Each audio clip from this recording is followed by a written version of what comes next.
Mark Cameron, Mark Cameron here. Fran Collins, Present. Rob Hillman, Here. Mark Maggi, Mark Maggi here. excuse me, Mary McGoldrick, Here. and I don't think Meg is here yet, but Gina Stino present. And I haven't heard from Meg. I know Meg is in the waiting room. Oh, she is here. Let me just see if I can let her in. Okay. I'm actually not seeing that I can do that. Oh, there she is. Oh, Beautiful. good. I'm here. Okay. Great. Can Thanks. I Thanks, Meg. get the screen sharing is disabled, so it says the host has disabled it. It's disabled. Chris, would you mind being able to put up the screen share?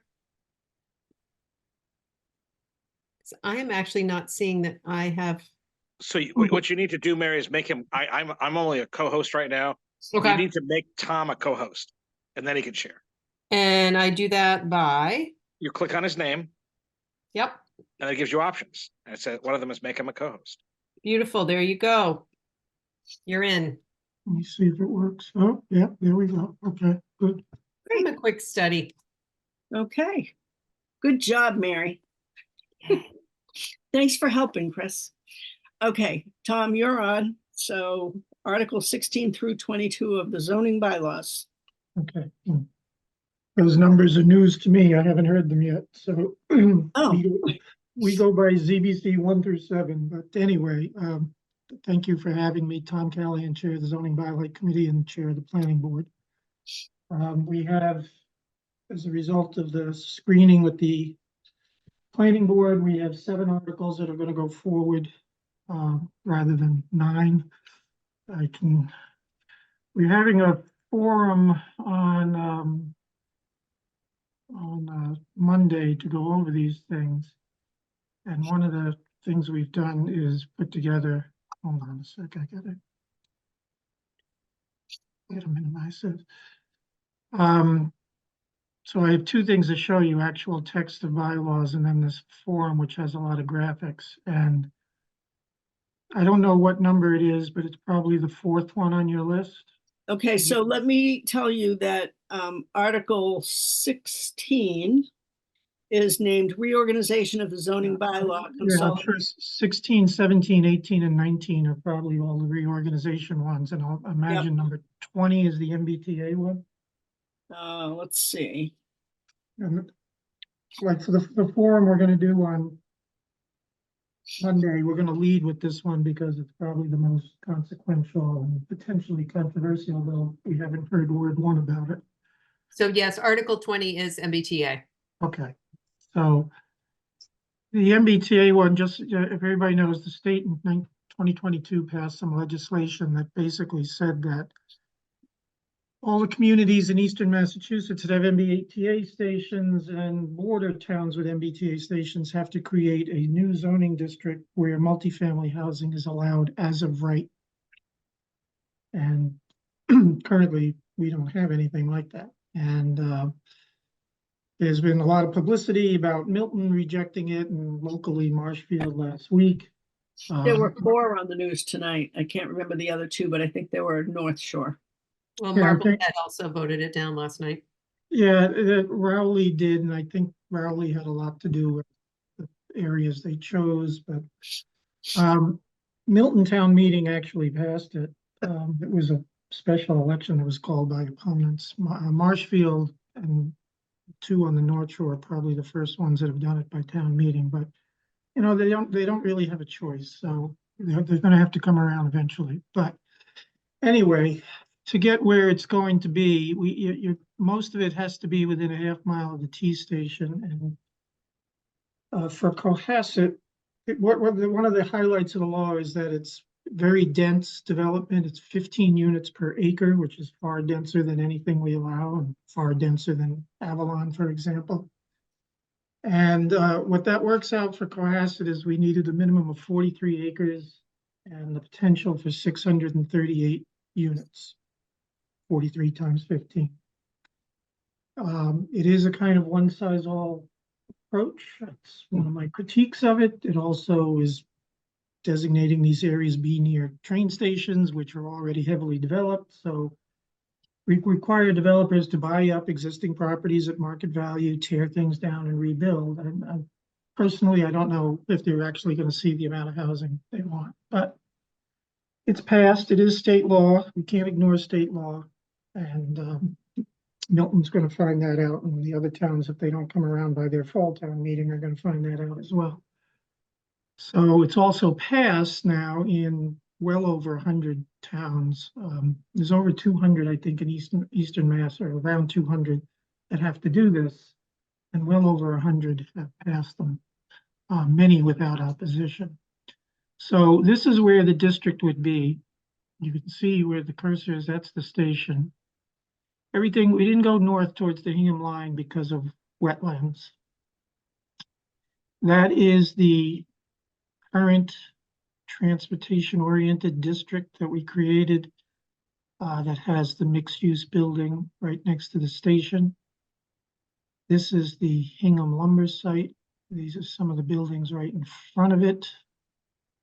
And then it comes down here to that Situate Hill Road, which is just beginning a new development that the planning board permitted last year. The Cohasset Heights landfill building and the landfill itself are up here. They're not part of the district. There is one Crocker Lane property right there. So that's it. It is actually 55 acres, and that's because of this big piece of wetlands. It all has to connect. And going across the street is fine for a connection. So we needed to include this piece of property in here, but wetlands laws, wastewater disposal laws, everything still applies to these districts that we have to create. So that's another development constraint because there's no sewer in this area. There are wetlands right here. We are allowed to apply our inclusionary zoning bylaw to this, which we are doing. So that means whatever does get developed would have to have 10% affordable, so we keep pace with the 40B requirements, which is a separate law. And we are also allowed to have mixed use. We can't mandate it, but we're encouraging it in the text of the bylaw so that the commercial uses wouldn't totally be lost here. Could these be redeveloped? And again, everything that would be in here would be as of right. So with the planning board, it would have to go through a site plan review like most commercial developments have to. If they needed zoning relief for a setback, they'd go to the zoning board, they'd have to deal with Concom, and they'd have to deal with the Board of Health for sewage disposal. Anyway, if you're curious, that's the actual state law. It was slapped into 40A. It's very short and sweet, unlike 40B, but it is, it's in the devil is in the details in the regulations. So, and again, we looked at also the area down by the Situate line because we could have put a small district there because of the proximity of the North Situate station. We didn't need both districts. We'd have far too many units. And if we took away from this district to add more to down on the south side of town, we would have had probably a less viable district here that could have risked being turned down by the state. The state gave all the towns money for consultants. We've had a consultant who has prepared all this for us and ran the numbers of how many acres and properties we needed. This bylaw has gone through a preliminary review with the state AG's office, and we passed that. It's passed muster with town council. I'll show you the text in a moment, but I don't know if there's any questions about the actual location of the district first. I do have one quick question, Tom, Yep. and I may have missed it. Mhm. There are 3 areas that don't have locations next to them on the warrant article. C673-020, Oh, okay. So what- 014 and 006. I'm just curious. yeah. Well, I'll show you that in a minute. Okay, There's actually 14 assessed parcels but these parcels are all the same address. This is Situate Hill Road. Oh, okay. So this is one property. So there's 11 properties, but 14 when you break them down to assessors parcels. Now, this one is being redeveloped as a location for, it's like off tradesmen. So there's like office space in front and garage space in the back, warehouse and garage space. We've permitted 2 different things on the planning board in the last 3 years. The first one couldn't go forward. It was like a small office park. And so that's what's going up there. This site in total is 8 acres. It's the single biggest one other than the Hingham lumber site. It's 8 acres. And what is the address of that? I think it's 20 Situate Hill Road, but let me stop this screen share, or it says new share. Maybe I can just do That's that. fine. I'm not familiar with that street name. That's why I'm curious. Yeah, I think it's just Right, close. It's Situate Hill. It's right up, it's that roadway that goes up the hill behind the storage facility. Oh, okay. All right. That's where it is. Gotcha. All right, so this is the article itself.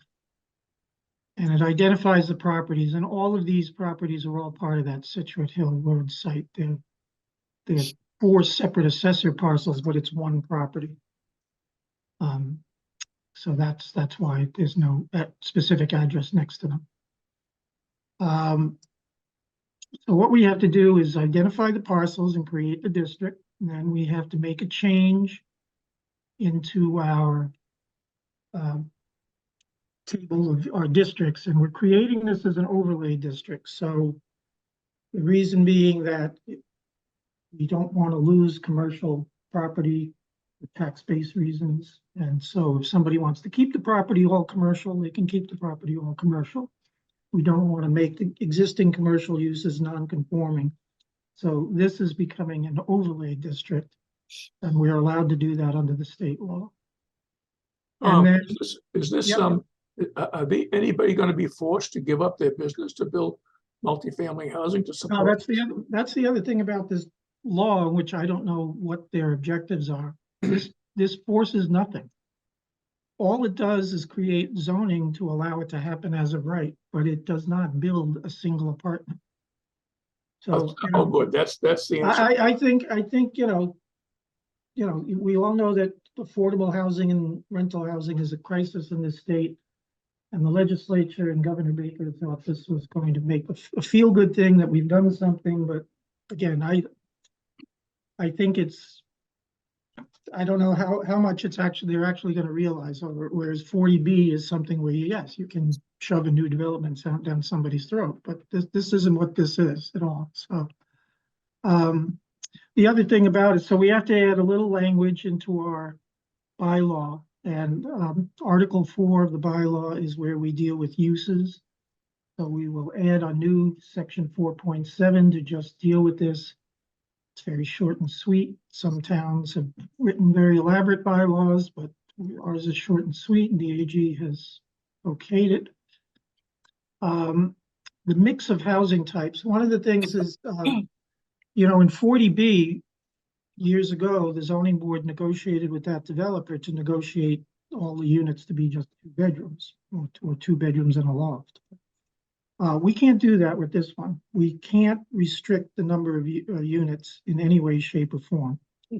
The target of this type of development is to allow for families. So, we are going to see, if anything ever were to get built in this district, we're going to see a mix of 1, 2, and 3 bedrooms. And we can't, and even repeating that objective in the original draft of this, the consultant told us we can't even do that. We can't even mention the number of apartments or bedrooms at all. So that's one significant difference from 40B. And we're not, other than a developer maybe voluntarily offering us something else, the town itself can't impose any restriction on the number of bedrooms. Okay. So, and then this will explain that we have to go to site plan review. And then this subsection D is saying that all other bylaws of the town will apply, including the stormwater management bylaw. That's another one that every project would have to go through. And this is the uses, this is what the law is doing right here. Number one, multifamily as of right. And, you know, elsewhere in the bylaw, we define what multifamily is. And then mixed use, again, we can encourage it, but we can't mandate it. So we have to create identify the properties, create a district in Article 3. We have to create some text in Article 4. We have to create uses, a list of the uses in the table that goes with Article 4. And then we have to list dimensions that go with it. And to make it easier, we just amended the tables for Article 4 and 5 at the last town meeting. And rather than try to amend the whole table, we're just adding these as sort of like a supplemental table just for this district at the end of it to make it easier. And we am putting in all of these dimensions, and the consultants have run the numbers, and these frontages and setbacks are all fine to get us within the 43 acres. Again, the actually 55 acres because of the wetlands. The only thing that's unique to the law that we have to deal with is this is 15 units an acre. And I don't know the exact amount for Avalon. I think Avalon's density is closer to 8 units an acre. So these are going to be pretty, you know, if anything is built, it would be pretty dense. The measurement of the units would be by floor area ratio, and we're adopting what we use in the village. So, you know, the explanation is showing what we have to do to actually implement this, the various components of this bylaw. So that's the text of it. And like I said, compared to some other communities, it's very short and sweet, but it's meeting the objectives we need to meet. So if there's any questions, everybody who's looked at this, the planning board, zoning bylaw committee, and the select board have all unanimously supported this article. Actually, they've unanimously supported all these articles. I won't even repeat that. Okay, and I think that once we start the conversation, we'll take them one by one and make the recommendations, if that's okay with everybody. Mary, you have your hand up. Yeah, I do have a question, because I was wondering about Avalon too. Tom, how many units are in total up there? Avalon has 200. Okay, It had room, and the original proposal was 250. And it just got sold to some, you know, the company that Avalon, Reserves, it's now called.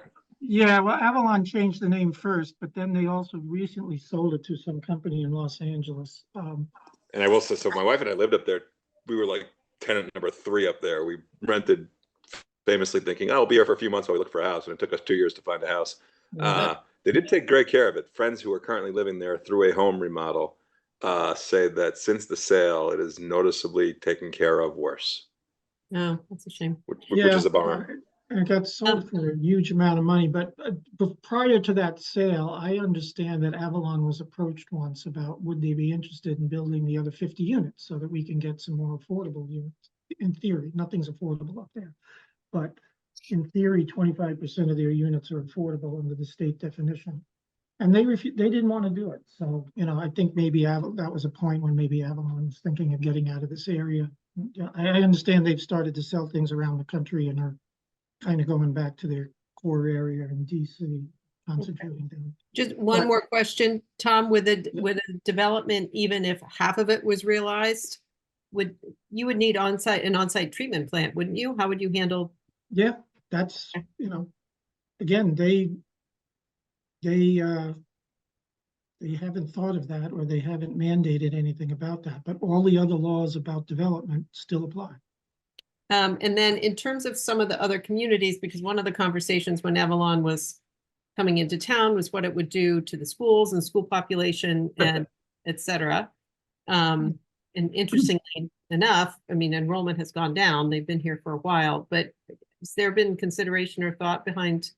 Well, yeah, there was, because one of the other bylaws we were discussing and is not going to be able to be rolled out until the fall is to put into place what we call a mitigation or a development impact bylaw, to basically make a developer of a large project deal with some infrastructure improvements. And the law in Massachusetts is that those have to be reasonably tied to the project, you know, like a sidewalk or something. The one thing you can't, though, ask for mitigation for is school children. That Okay, is simply prohibited under state law, and so I think that's the major objection to people in other communities, is that this has a potential impact on school population, and yet you can't seek any offset for it and force the state. And you know, one agency passing this law, the other agency is there's nothing. There's no extra funds that are kind of come. But I remember being told that the original project, I remember the original projection for Avalon was 76 kids. And somebody who used to be on the school committee told me that it's never hit higher than 16. But Avalon was finally developed as only 2-bedroom units, where this one, anything that would be developed here could potentially have a good number of 3-bedroom units. So, you know, I think you look at the projections of school children with a little grain of salt, but again, this will be anything that would be built here would be completely different. There have been other impacts to the schools when I was on the school committee that probably cost as much as those 76 kids together would have been, but that's the Yeah. story. I'm sure, yeah, but that's the one thing state law will not allow communities to That's do, right. is to Right. offset impacts on school population, so. I'm all set. Thank you. Rob Okay. has his hand up. I do. Tom, you may have been planning to address this, but I think it's worth having a brief conversation about the consequences of failing to adopt these. And the short answer that I have, and please correct me if I'm wrong, is that, you know, communities that reject the MBTA Communities Act automatically lose funding from certain state programs, road, bridge, water, sewer improvements under Mass Works, local infrastructure projects under Housing Works, and economic grants yeah. under Housing Choice. And then there's another list of 13 discretionary programs that communities that reject this can be Yeah. shut out of on a discretionary basis. And third, the Commonwealth is likely to sue various communities for failing to pass these matters. Right. My observation, and I would be interested in your reaction to it, Tom, whether I'm whether I'm missing the boat here, but where there are a group of communities who have rejected it, like Milton and Wakefield, you know, there's going to be litigation with the Attorney General's office over this. And if the program is deemed in that litigation to be invalid, then it'll be invalid and things can be changed. If it's deemed to be valid, those communities will have engaged in lengthy and expensive litigation to lose. So it seems to me that, leaving the equities of it aside, that the downside of not adopting them could be immediate. And I don't know if anyone's calculated what the hit to Cohasset would be from being dropped from those programs, plus the cost of participating in what will be, I think the word expensive litigation is an oxymoron. It's a redundancy rather. I mean, it's in the mix here, even without, calculating these various, the factors that may or may not result in a single unit being built in our lifetimes, the downside to not complying is significant. And then I'll shut up and you can correct all of the errors in what I just said. Yeah, If any. So with Milton so far, they are suing Milton. And it's a very simple argument. You don't get to ignore state law, and it's injunctive relief, injunction meaning an order to tell you to do something or not do something. My own assessment as an attorney is they're going to lose. They're going to lose horribly. All kinds of land use litigation has been, including zoning itself, has been passed, challenged for constitutionality. I don't see this being declared unconstitutional. And the only other litigation I've heard of so far is a citizens group on the North Shore. Marshfield's been giving a reprieve by the AG.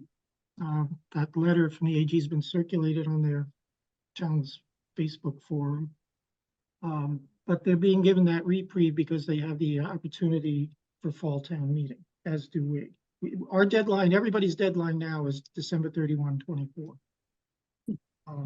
And as far as, you know, I haven't heard any opposition to this. We held a forum in January, and granted it was right after the holidays, and 5 people attended, so. No, 7, 5 on live, 2 on Zoom, and I don't know what we'll expect, but I think the publicity of what Marshfield has done might stir up some people, but Milton has lost some seawall grants, not a lot, given where they touch the water. More significant risk for a town like Marshfield. When this was first done, when we had a slightly different makeup of the select board, there was somewhat of a sentiment that, you know, we don't get a lot of grants to begin with, so what? And that may be true, but we also, you know, the injunction, the ordering us to follow state law will come whether we get grant money or not. And then at one point, I haven't seen it carried out, but at one point, there was a threat conveyed that the state would also withhold housing authority money. And if I understand our housing authority and our facility at Elm Street, most of that is state funded, not town funded. You know, we'd have to pick up the shortfall if that would ever happen. I haven't heard that they've actually carried through on that threat, but I think anywhere where there's discretionary state funding, they have that leverage of holding it over our heads. And certainly if that was the case, I don't think the residents of 60 Elm Street should suffer because some people in town think this is a stupid law. I mean, I think it's a stupid law, but it is the law. So, you know, that's, you know, Milton's going to find out, I think, fairly soon. And I think, you know, that'll scare some of the other towns, I would hope. And as, you know, as far as citizens groups, my experience with citizen groups is once the litigation starts getting expensive, they kind of lose steam. So, you know, it would take a concerted effort by, I think, town governments to band together, not citizen groups to stop this. Okay, Mike, you have your hand up. Yeah, I was just going to suggest to Rob's point, and not to make more work for Chris, but, you know, going into town meeting with this, if there is a way to quantify or present, you know, a list of things that will be taken away for voting no, Yeah. I think that will be important perspective for people to have, because I don't know, guess we really don't have a choice. So that's what it sounds like. So I think that would be helpful. Fran? I think the important thing for town meeting is to tell the attendees that this does not require us to do anything. It just says we've set aside this land that if in the future we find the need to provide some extra housing, that piece of land is available and we don't have to do anything, as Tom said. That was my question to Tom. I think that's the key thing to put forward at town meeting. And, you know, you have to have at least an acre to do this. So other than the Situate Hills site and the hardware or Hingham lumber site, everything else, somebody would have to come in and buy a couple of properties and string them together. Yeah. And that's an expensive proposition. And you know, the city of Newton passed this easily. They don't have town meeting, but the city council passed it. And my understanding, because of the number of stations they have, is the potential is like 10,000 units or something. Yeah. And they wrote a very elaborate bylaw. But if you think of a place like Newton, and this is common in lots of places, everything around their stations is heavily developed already, and it would be an expensive proposition to buy properties and redevelop them. Now, I understand Situate is going to get credit for the new apartments that are built down at Greenbush Station. They'll get credit for those buildings being part, you know, something towards their compliance. They're not 15 units per acre, but someone told me they were going to get some credit for that. But, you know, it's going to be an expensive proposition for anybody to do anything here. And by the way, if the Situate Hills site were developed, it's 8 acres. There are wetlands on it around the edges. Well, 8 times 15 is 120 units. That's what the potential of that site is. So the 638 units is a daunting number, but it's think it's highly unrealistic that it would ever happen. Any other questions? Comments? Then why don't we take a vote on this, on Article 20? And could I have a motion to recommend Article 20 to town meeting? Moved. Second, Okay, who moved it, please? I did. Rob? And Fran? Yep. Okay.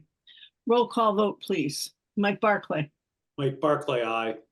Mark Cameron, Mark Cameron, aye. Fran Collins, aye, Rob Hillman, Aye. Mark Maggi, Mark Maggi, aye. Mary McGoldrick, Aye. Meg Wheeler, Meg Wheeler, aye. and Gina Stino. I am an aye also. Great. So it's unanimous. Thank you. All right. Now, which one? And do you- again, if you want to participate in the public forum, it's going to be Monday. It's going to be a hybrid meeting at Wilcott Commons at 6:30. So Okay, we're to talk about all of these, but we're going to lead with that one. sure. So, Which one would you like to? all right, then the rest will go in the order. So, was that 20? That was 20.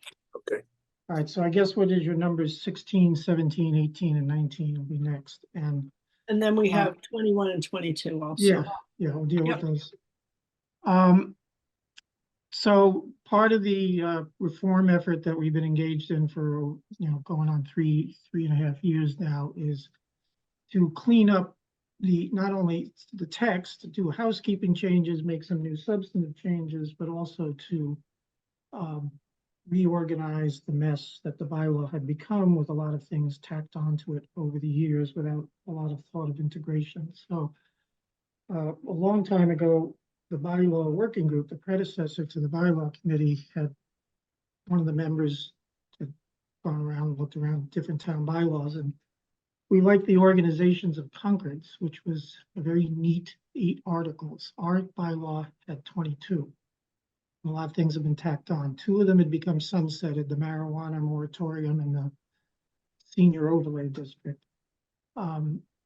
And up to this point in the reorganization we've done thus far, Article 13, which was only 2 sentences long, has been eliminated. So what this first article will do will complete the reorganization of the structure of the bylaw. So it's moving things around, and the final result will be 12 articles. Actually, what we're proposing for article, we'll get to that in a minute. But so the first thing is Article 18 is the article that deals with the village, when the village bylaw was added 20 years ago. It's a form of use regulating the uses in the village. So we're going to move that into the use article, Article 4, as a new section 4.6. And in all of this article, everything is just moving as they're currently written. There are no edits being made. It's just moving things around and renumbering. So Article 4 will have the new 4.6, which will be current 18. And as you just saw in the previous, the 4.7 is going to be the MBTA one. And then we're going to have a new Article 9, which would be other land use regulations. And again, rather than have them all over the place, have them all in one place. So Articles 11, which is land alteration, 10, which is cluster development, 9, which is floodplain and watershed protection, and 14, which is the water resource district, will all move into one topical area of an article, other land use regulations, and become sections instead of standalone articles. Same thing with the alternative energy. Be moving 19 and 20, which is the wind and solar bylaws, into a new, just common topic of alternative energy. And if we also have any new initiatives on climate change and climate resiliency, those will neatly fit into this new Article 10. Article 11 the new Article 11 will be blank at the moment, and that is designed for the location for the mitigation and development impact bylaw when it comes in the fall. And then, so again, everything is just going to be the same text as it is today. It's just renumbered and moved. And it's just putting like topics together, making it more user-friendly, And then making sure all the language is consistent throughout, rather than, what we've done in the last year is every article from 15 and above has just been tacked on to deal with a particular topic without a lot of thought about how it integrated into the rest of the bylaw. So that this is the final step that's needed, and we could have done this at the beginning, could have done this at the end. I think it's just a good time to get it done now. Now's as good a time as any. So that's pretty simple and straightforward. And that again has been supported unanimously by everyone. Any questions, comments? Nope. As I'll just unstraightforward. make a comment to say thanks. This is the most thankless type of work imaginable. So to Tom and everybody involved, thank you. And if there's opposition on town meeting floor, I appreciate your patience, but yeah, just thanks, because this is the absolute minutia. This is the absolute minutia of local government, but it's important. So No, thank you. it very much is. But, and it's amazing that in 1955 we did the whole bylaw at once, and I had actually suggested we should just do this all at once in 2 separate nights, and everybody said, no, we got to break this up. So it's a little awkward to break it up into pieces like this, but I appreciate the thought, and I just hope it's not at 11 o'clock at night like last time. So Well, you'll be there too. I think Mike Barclay and I were living on prepackaged mints at that point, but and updating the Celtic score on our phone. But it's okay. We'll hang it as long as we have to. okay. Well, I'll tell you, 1955, this was a very, very, very hot topic. Yeah, I remember it well. I do. Yeah, Fran does. Yeah, right, Mark. So yeah. So, Okay, so ready to take a vote on Article 16, reorganization of the zoning bylaw and consolidation of zoning bylaw from 22 articles to 12. And could I have a motion to recommend that? Motion to recommend. Okay. Mark Second, and Mary. And roll call.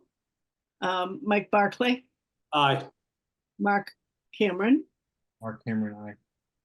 Fran Collins, Aye. Rob Hillman, Aye. Mark Maggi, Mark Magic, aye. Mary McGoldrick, aye.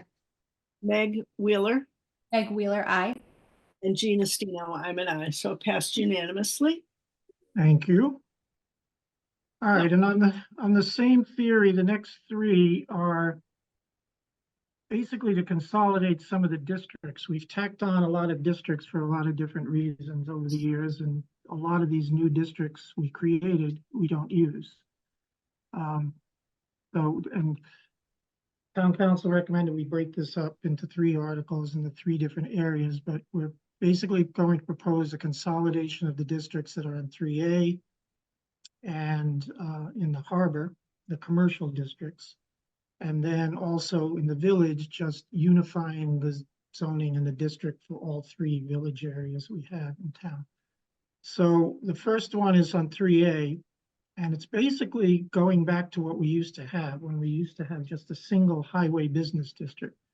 We added on the technology business district, which is, the Hingham lumber and a lot of what the MBTA thing would be, which was designed at the time to basically stop Cohasset Heights landfill, the private landfill, but nothing's ever been developed, unique to technology. And so, it essentially hasn't been used. The light industry district across the street, nothing's been used and developed under that. So it's very basically going back to the future and going back to highway business. And we would take all the same uses and dimensions of highway business and carry that into this new district, which would be called 3A commercial. The MBTA one is 3A multifamily overlays. So that's the name. There were a couple of uses the town council pointed out that are in the technology business district, and medical marijuana facilities, wind turbine facilities, and solar installations, that if we eliminated that district, we're eliminating those uses. So we're carrying those forward. But interestingly, the other night on the planning board and continuing hearing next week, we have another proposal for another storage facility on 3A. And we already have one. And that is a use that is specific to the technology business district. It will not be carried forward, but yet we will still have 2 storage facilities. based on the existing bylaw. So if I could just go back to a little dog and pony show of, I want to thank Sandra Thayer, our town planner, all these colorful maps and things. So if you look at 3A today, there's this big highway business area from Beechwood Street south to the Situate line. There's highway business here in the north side of town on, I guess, the east side. This is the technology business district, like in Hingham Lumber is in here. And then this is the light industry and the technology. Well, it's not technology overlay, it's transportation overlay. And that's where that mixed use building where the South Shore Athletic Center is, right next to the station. So at one point in time, these were all highway business. They would have all been red. We created these two things. We're not using these two things. We're going to get rid of these two things and go back to a single commercial district on 3A. So that one is pretty straightforward. Well, they're all straightforward. But Any questions? Oh, I see. No? and again, a lot of the objective here is to just make the bylaw somewhat cleaner and neater, easier to use than having all these different application districts that we don't need. Okay, if there are no questions, could I have a motion to recommend Article 17, amendments to Article 3, consolidation of districts Route 3A, to the warrant for town meeting? So move. Do I have a second? Second. Who seconded? I'm sorry. I think Mark Maggi beat Rob Hillman by a second. Okay, No pun intended. I was in the money. okay. All right, roll call, please. Mike Barclay, Aye. Mark Cameron, Cameron, I. Fran Collins, Aye. Rob Hillman, Aye. Mark Maggi, Mark Maggi, aye. Mary McGoldrick, Aye. Meg Wheeler, Meg Wheeler, aye. and Gina Stino, aye. So again, we're unanimous. Okay, thank you. The next one is the harbor, and the harbor has today in its commercial districts has waterfront business. It has a small vestige of downtown business. Downtown business was the district the village used to be. And it has a light industry district, which is at the very end of Parker Avenue. And it basically is the marina on Parker Avenue. And so the thought from almost the very beginning of the working group 3 years ago was to just, and then on top of it, then there's the overlay district, which has led to the hotel redevelopment. The thought has been to end all this multifaceted commercial zoning and again, just go back to what used to be was a single waterfront business. Well, there was waterfront business and there was downtown business. Downtown business was the land side of Elm Street. And just to go back to a single district, and it would be the harbor district. It would be adopt all the uses and dimensions of waterfront business. And the second step in this would be to repeal the harbor business overlay. The project that's going on still goes on because it's built under an existing permit at the time, so it's a pre-existing use. And then the only boundary change we're suggesting is to take the Legion, which is in commercial use, take it out of Residence B and put it into this harbor district. And basically, the term grandfathering is no longer in favor, but basically to ungrandfather its use. If I can go back to the other.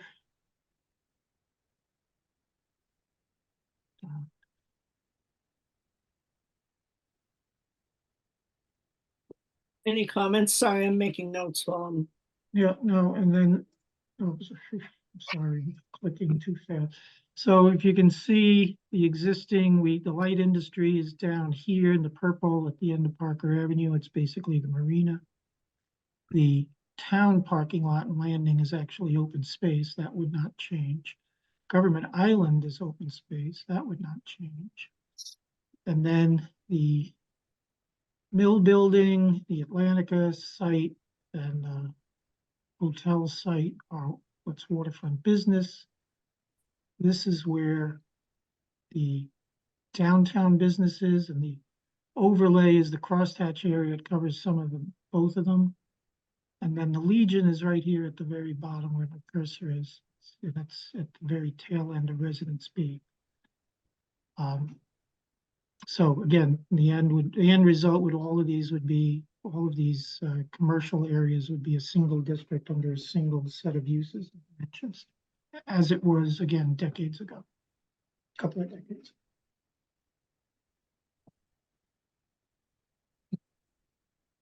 Any comments or questions? No? Could you just clarify the Legion part? I guess I don't really. All right, so the Legion is here, and it's the part C of the article. The Legion is currently zoned Residence B. And we just thought it was expedient for the Legion, since it's in commercial use, to be in a commercial district rather than a residential district. Okay, so it would maintain, it would be that commercial sense, and it would. Right, that's the only, of all of these changes of district, it's the only boundary change we're suggesting is this one, just to. And with that, it actually protects the Legion better for being there, I guess. Yeah, they're not, they wouldn't be a pre-existing, they wouldn't be a non-conforming. Okay. So, Thank you. so the explanation here, it's just to get rid of the polyglot. It's a Now, town-owned building anyways. Yeah, and the overlay district, getting rid of that, what that means is no more mixed use in the harbor. The bylaw committee early on made that policy decision that we did not want to see an expansion of mixed use. There had been a developer who had contacted me once about expanding that district to another property, which is currently a residential property. But the sentiment was very strong sentiment that we did not want to see more mixed-use development in the harbor. Not that there's many properties left to develop, because there's very few actually on the water. You know, the Atlantica site is already being redeveloped. So that's why the overlay district is being eliminated. But again, the current project is protected because it's now a pre-existing. Any other questions? Okay, if not, then we will take a vote. Could I have a motion to recommend Article 18, amendments to Article 3, consolidation of districts harbor, for the warrant for town meeting? So moved. Do I have a second? Second. And who moved it? Was it Mary. Yeah, that's what I thought. And who seconded? I'm sorry. Cameron. Okay. Okay, roll call, please. Mike Barclay, Aye. Mark Cameron, Mark Cameron, aye. Fran Collins, Aye. Rob Hillman, Aye. Mark Maggi, Aye. Mary Goldrick, Aye. Meg Wheeler, Meg Wheeler, aye. and Gina Stino, aye. So that is also unanimous. Okay, thank you. Oh. All right, the next one is the village areas. So again, 20 years ago, when the village district was created, the village business district, it was formerly downtown business, and we had the small area on Elm Street, the land side of Elm Street in the harbor, also small area in West Corner and a small area in Beechwood that were all designated downtown business. The thought here is to let downtown business fade into the past and make everything in all of the villages just a single zoning as a village district. So be renamed village and would extend to the Beechwood and West Corner areas. in this article, we are not proposing any changes in the boundaries of those districts. Hold on one second. So the village remains the same. And then Beechwood, west corner, you see here, this is residence A, this is residence B, I believe, the yellow and the orange. And it's this dark little orange area at the top, and it's the restaurant, it's the building that burned down that's being rebuilt, and then it's across the street, it's a little property that I guess once was a barber shop and maybe once a little fire substation just before you get to the tide gate for Straits Pond. A very, very tiny area with just a couple of properties. And, you know, the property that burnt down has just been redeveloped. So it's the chances of any large scale mixed use development coming here is nil to none at this point. So that would be the same, and it would just carry on the zoning in the village. And then Beechwood is a much larger area, and it is only one property that's at, I forget the number, I think it's 536 Beechwood, where there was an old building there that's, you've seen the lot cleared. Construction is kind of stalled, but it's been permitted for, you know, an ice cream shop, general store kind of thing with 2 apartments. So it's already been permitted for mixed use, as it was allowed under the downtown business zone.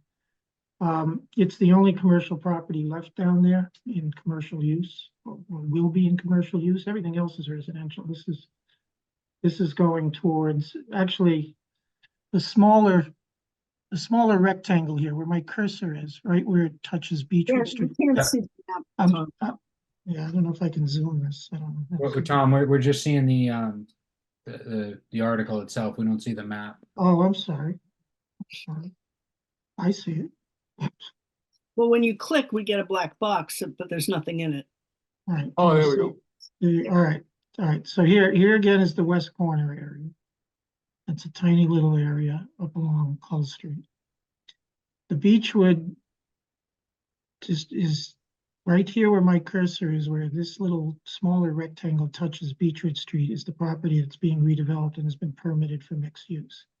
Everything else in that rectangle, and certainly in this bigger rectangle going up to the stream, is all in residential use at this point.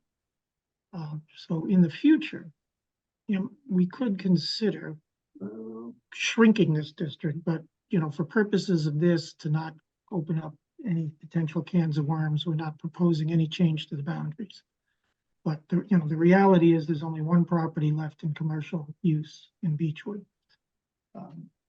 So that's a decision for the future, but those are the areas that are affected, and they would just start to take on the same zoning as the village, and there's no real significant differences in the dimensions or uses or anything else. So that's that. Fran? Yeah, that big section on Doan Street there, the second house down on the left was Tom Cummings' store. And somebody mentioned to me recently that they were thinking of reopening that store. It was a little variety store. So as long as that's still a downtown business district, I'm sure that could happen, but I wouldn't want to see that go away without, you know, some people knowing about it. Yeah, I think, again, that's not something we thought that was critical, and there's certainly, other than the Beechwood, the one on 536 Beechwood, we haven't seen any proposals for any redevelopment down there, so. Yeah. It's in the future, though, if some thought was given to shrinking that district, it would kind of make sense, just what's happened over time and the modern uses of it. So where was that again, Fran? Well, that property is probably right here, like close. Yes, close to well, Beechwood, Stover's close to house on the Beechwood. corner. I think it's the next one after Stover's. Yeah, there's a house on the corner that has a lot of like wind. Yeah, that's Stover's house. Yeah, and then it's the next property. Next in. one, yeah, it's a small building, got steps go up to the front door. Yeah, That I was know. A fellow named Tom Cummings. I don't know who owns it now. Well, there was a little bit of a problem in that house for a while, but I think it was cleaned up, so. Yeah, so I mean, that's a potential commercial, so the actual commercial use is here, the potential one is here, like really close to Beechwood Street itself. Everything Right. else is solidly in residential use at this point. Right. I mean, there are some lobstermen that are interspersed, and that's allowed because of the mixed use and the well, how was it that they put it? Something about the flavor of the town allowed that because of the ocean and the availability of being able to fish and lobster. So We avoid any controversy by not changing the boundaries. Somebody wants to think about that in the future. Exactly. Somebody else can do it. I'm not doing it. good. Do you want to have another question, Fran? No, that's it. Oh, sorry, take the ring down. No problem. Anybody else? Okay, then we will move on to a vote of Article 19 amendments to Article 3 consolidation of districts village. Could I have a motion to recommend Article 19 to the warrant for town meeting? So moved. Second, That was Mike and Fran? Yep. Okay. So roll call vote. Mike Barclay, Aye. Mark Cameron, Mark Cameron, I. Fran Collins, aye, Rob Hillman, Aye. Mark Maggi, Aye. Mary McGoldrick, Aye. Meg Wheeler, Meg Wheeler, aye. and Gina Stino. I'm an aye. So that is also unanimous. Okay, great, thank you. You're welcome. All right, the next one, which I imagine is 21, is to deal with Article 7, the parking article, an article that we haven't touched yet. And so a lot of it is housekeeping. And the major housekeeping is right here in the table. You go to that bylaw, there's a table of uses on one side and how many parking spaces you need. What we've just really done is take the table and conform it to the new table of uses under Article 4 that we passed last fall. So we consolidated some of those uses here, but nevertheless, it's using the same terminology now that's used in Article 4 and basically the same table. So that's mostly a housekeeping thing. And then you'll see some other places where, you see minimum of, we had a number of places in the bylaw where it just said this, sufficient parking spaces to accommodate. And town council suggested, maybe you put a number on some of them. But where appropriate, it went through the list, and where it was appropriate to put an actual number of spaces, fine. There's a couple of places like these open air uses that sufficient parking is still okay. The major change here for parking requirements is the village.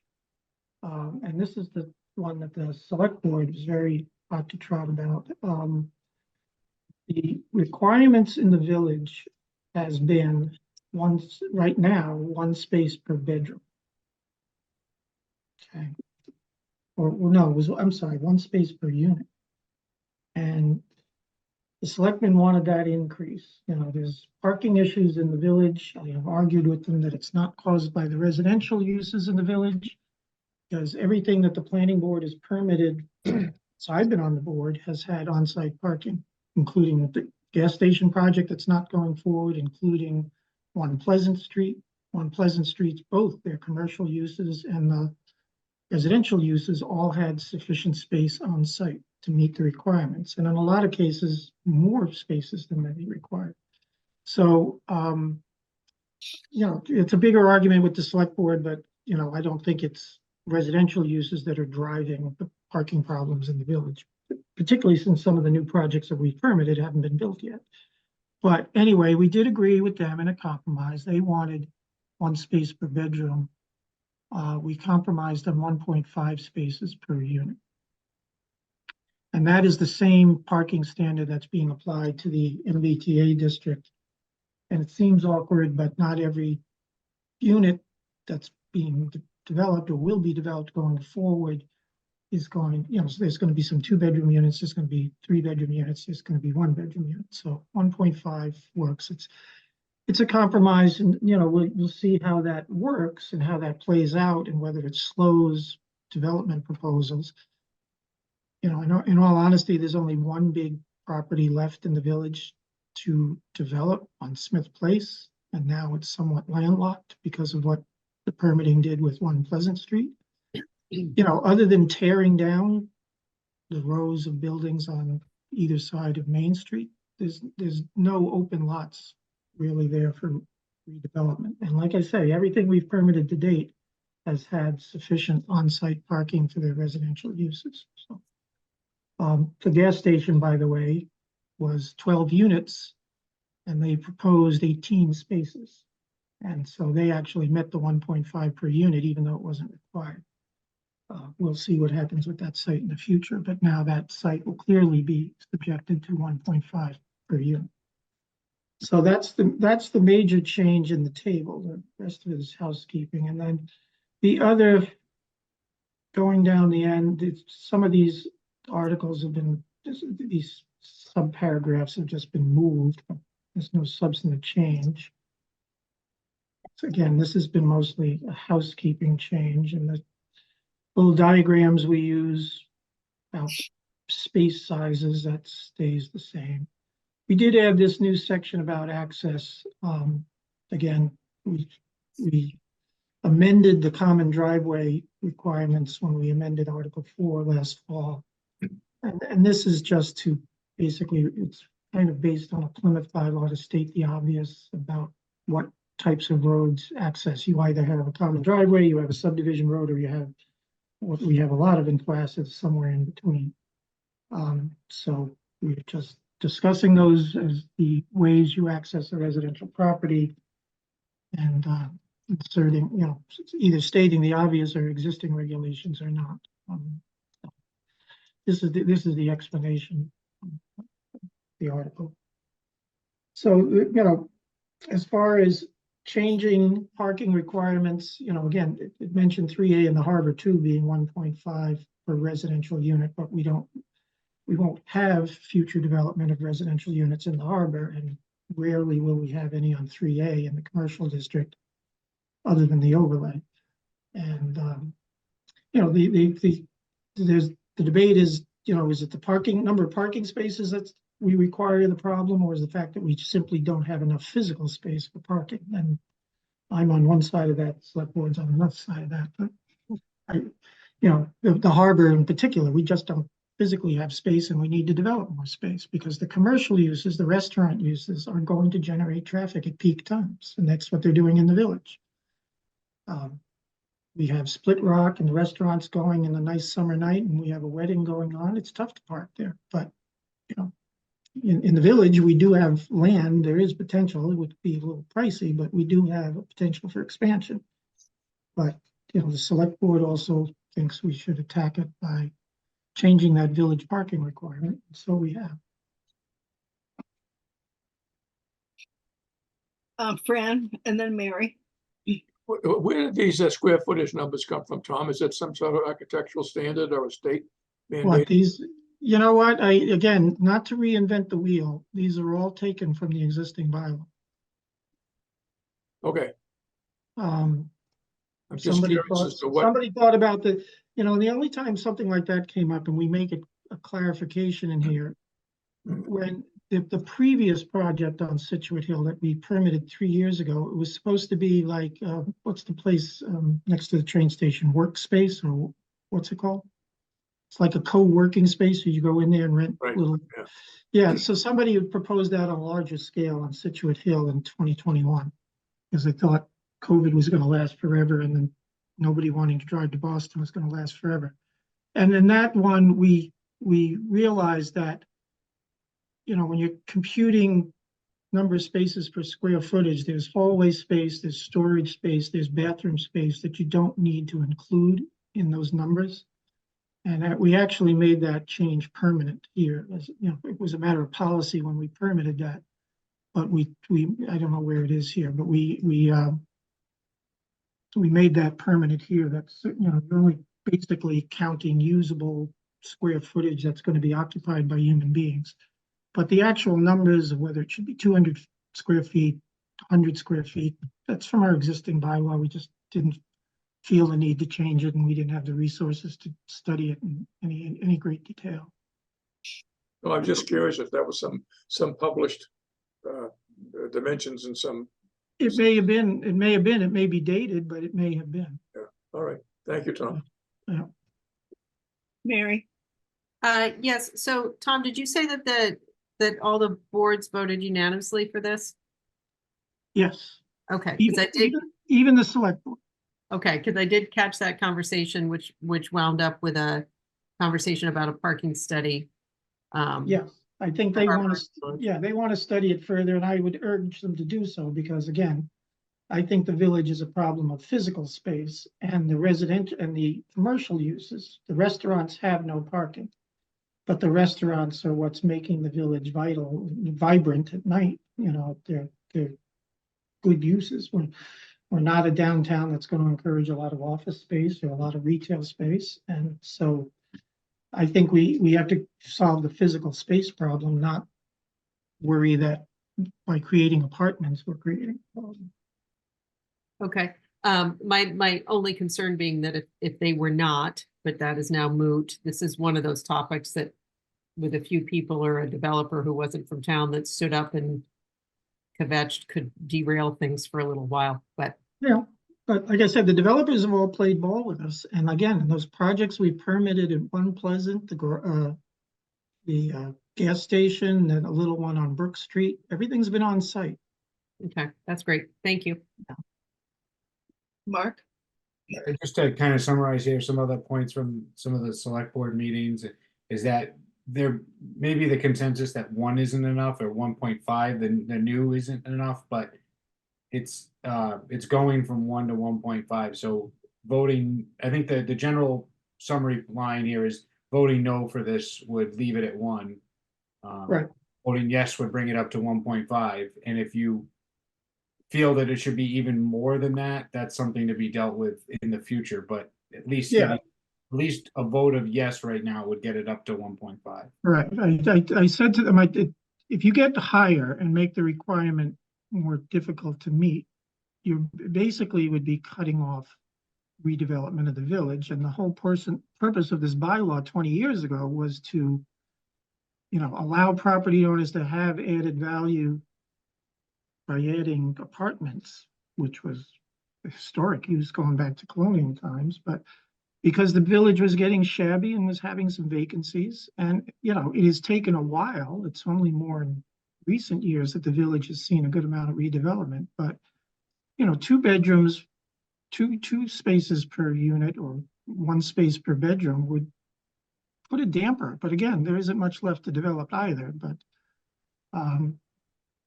again, you have to address the restaurant and retail uses because they do not, none of those buildings on Main Street have parking. That's what's driving the problem. They did say that though there was some, if you heard that discussion, that there were obviously cars that park overnight in the parking lot, and, so the suggestion was to have the police check out where they're from. I mean, the on-site parking developments that the planning board has approved aren't even built and up and running yet. So it can't be those places that are generating, somebody's parking down there, and we just need to study it and find out who and where and why. any further questions? Then could I have a motion to recommend Article 21, amendments to Article number 7, parking, for the warrant for town meeting? Do I have a motion? So moved. Do I have a second? Second. I didn't hear that was it Mark? Mark. Yep, Cameron. Thank you. Very quiet tonight, Mark. I'm trying to be.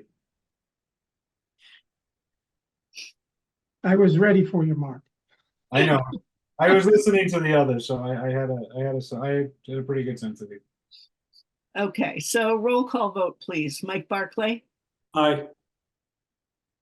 Mark Cameron, Mark Cameron, aye. Fran Collins, Aye. Rob Hillman, Aye. Mark Maggi, Not quiet, Mark says aye. Mary McGoldrick, Aye. Meg Wheeler, Meg Wheeler, I. and Gina Stino, aye. So that's also unanimous. Good, done. I'll give everybody a quick update. The Bruins are up 1-0 near the end of the first, so. Excellent, thank you.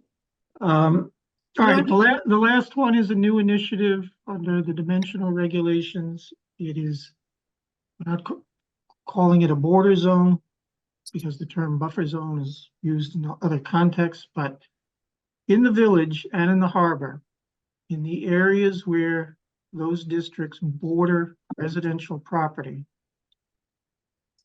there would be differing zoning requirements of setback and height, increasing the setback and lowering the height. Oh, yeah. So that the development in those commercial districts isn't at its max right up to the property line with the residential district. And it will create sort of a step back effect. You'll still, the building, if it's coming right up to the setback limits, will be set back another, I think, 5 feet, I believe. And then instead of being 3 stories high, it'll be 2.5 stories high, and then step up to the 35-foot height limit that we have. So, you could probably just, I don't, well, let me see if I can even think of this as being illustrated with this, but oh, geez. Sorry. Here's the village. Where did it go? Oh, and this one doesn't have the existing village. That's why. All right. You could think in the harbor, we're not talking about properties across the street. We're just talking about properties on the same side of the street. So, for example, the places where this would have is the land side of the new project where it abuts the Elm Street residential areas, and then now the Legion would abut a residential area. Probably the only 2 places in the harbor. So if those buildings got torn down and rebuilt, they'd have to do this step back effect. Now, it's, the current hotel project is already done, and that's going to be a 35, more than a 35-foot high building right up next to the residential properties on Elm Street. So it's, that's already a done deal. But in the village, you could think of places where Main Street properties abut, the residential areas on either side, or on Sawyer Street where the village district extends, like down by the post office. And then I don't know if there's any direct abutting as you're going up Pleasant Street without a street being in the way, but so in both areas, you can count on one hand how many places where this would actually be have an impact. Oh, geez, what did I just do? Sorry about that. So, there's over the years, there's been some controversies or some abutters who not like development that has come up close to them, and this is just sort of being proactive for the future, because most everything that's on the boundaries of the commercial and residential districts are already developed. It'll create a step back effect. I think this is the explanation here. And again, it's pretty straightforward, and it's really not impacting a lot. It won't impact the commercial properties within the district that abut each other. So, like if South Main Street was torn down and redeveloped, they would still be subject to their usual setbacks and the usual 35-foot height limit. So.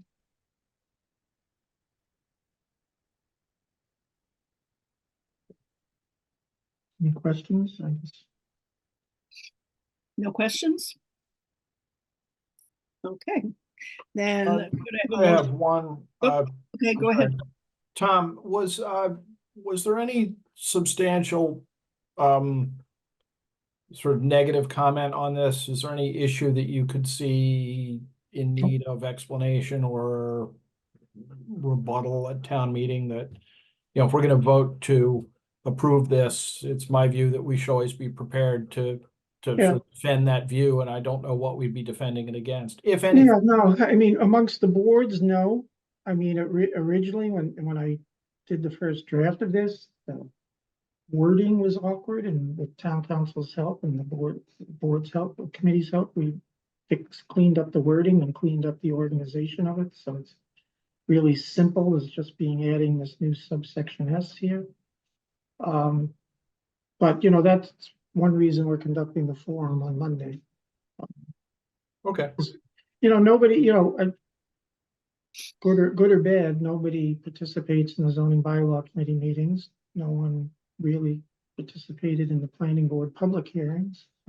I watched them all, Tom, but Yeah, no, I know you do, but. and good for you. But I noticed exactly that. I just wanted to make sure that I Yeah, think well, we've I'm all had gonna, enough experience with with things coming out of the woodwork at town meeting that folks don't have the whatever is the right adjective to show up at a preliminary meeting and air. So if there is anything, I don't want to hold this meeting up. no, and I'll say this, in fairness, one member did say, well, why aren't we applying this border to both sides of the line? And apply it to the residential district as well, because you could have a 35-foot tall residence within its 10-foot setback. Yeah, you could. And the thought being is that a tall house is somewhat less offensive and obtrusive to the abutter than a tall commercial building. And so the border district is drawn, superimposed on the commercial district, not on both of them. That was the only other thought about it, but again, everybody, even that person on who served on 2 different boards like me, voted for it each time, and they were all unanimous votes. Zoning board appeals, we run it by them too, so. Any other questions? You good with that, Rob? Yeah, I'm fine. Thank you. All right. Okay, so then could I have a motion to recommend article number 20? 22. There's no article on that one. Article 22. 22.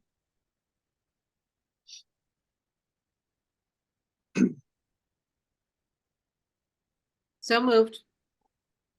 Do I have a Second. second? So Mary and Mark,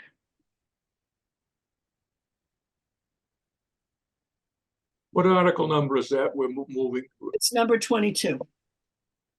That's the noise control bylaw. Oh, all right, excuse me, I've got the old thing, yeah. Pardon me. Oh, please tell me we're in front of noise control.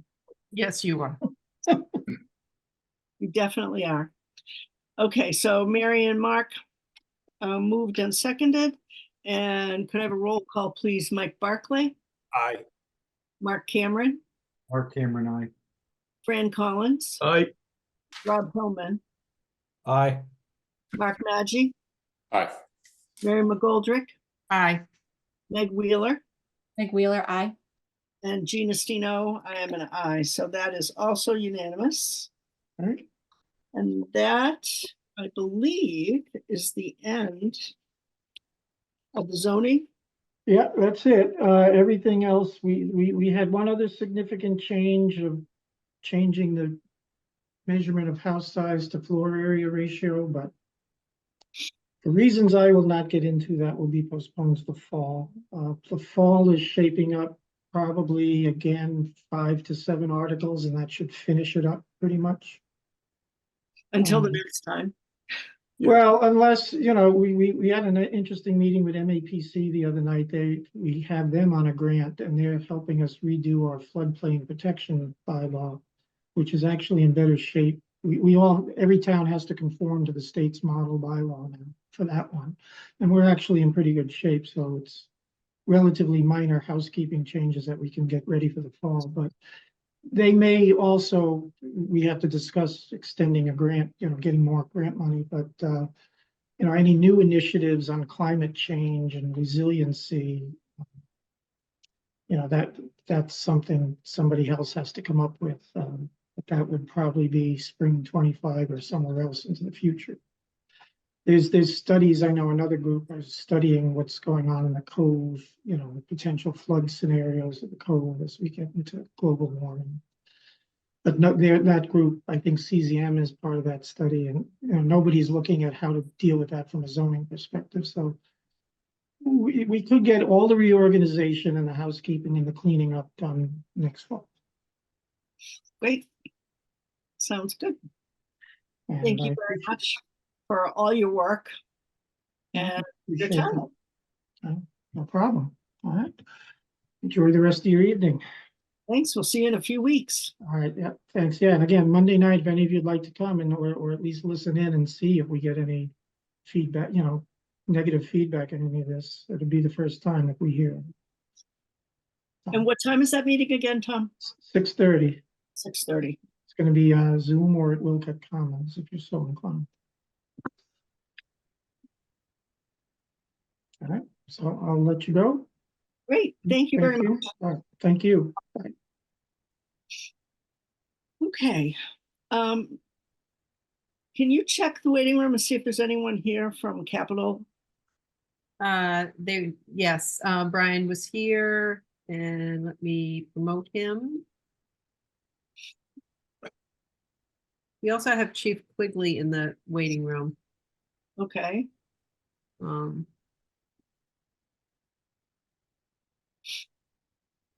Let's is- try to promote. There's Brian. Great. Okay. And do we know why Chief Quigley is here? Is it for the noise control? I'm just curious before we start. Possibly. I don't know. Okay. All right. Hi, Brian. How are you? I'm really well, Jean, and you? I'm fine, thanks. All right. It's great to So, give us the quick tour of your work. see. The quick tour. Well, the quick tour is captured in the warrant at this point. It's a little bit more difficult to follow because we have in Article 8, Section A, we've got the enterprise funds as we always have. That's pretty straightforward. 3 items there. And then, but in B, the general fund, it's going to need some clarification in the motion as to where these funds are actually coming from, because certain of these items are actually being funded by the Roads and Sidewalk Stabilization Fund, specifically item number 22, which is a $900,000 transfer out of that special purpose stabilization fund that was set up at STM into the actual budget for the year. And also items 22 and 23 are, hold on a second, sorry, items 23 and 24 are coming out of the school facilities stabilization fund and not out of the regular way capital stabilization fund. So there's a bit more, a bit more tracking that we've got going on here within our committee. It all appears as one warrant article, and I think those would be the highlights. But what I would tell you is that, well, it was a complicated exercise this year. It was abundantly clear that by setting up these special purpose stabilizations funds, we did relieve pretty significant pressure from the regular way capital stabilization fund, because we've been able to, put into that regular way fund, items as large as, for example, the HVAC system at Elder Fairs, line 21. It's in here for 500,000. We expect the spend to be 400, so a little bit less. There's $100,000 contingency on that. But, that's a pretty chunky item. And we've got, another 225 in here for in line 15, which is to replace all the projectors at the high school. This is the second building that we're going to do. We did the middle school last year, but we're replacing all of the legacy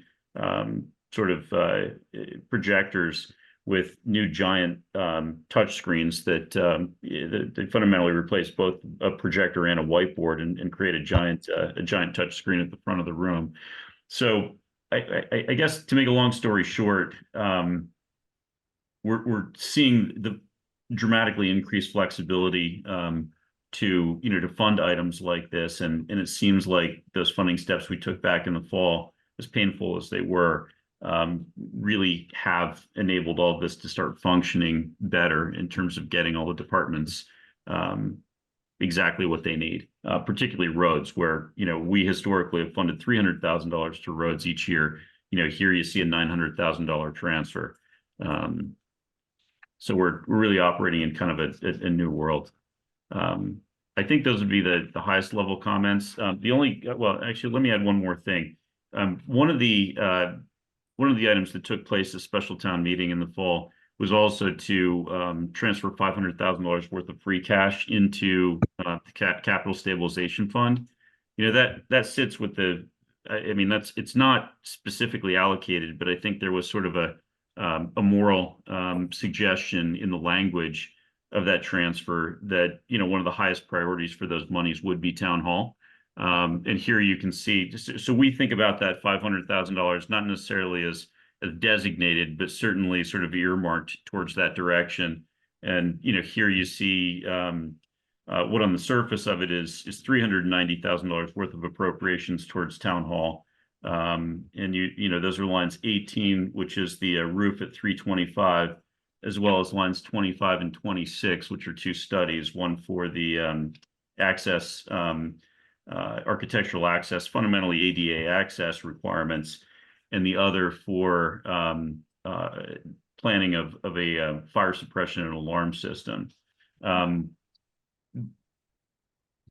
You know, we definitely want to see sort of that $500,000 go towards town hall over time. So you see the first steps of that occurring in these appropriations this year, and there will still be, you know, funds left of that 500 to handle additional things at town hall as we go forward.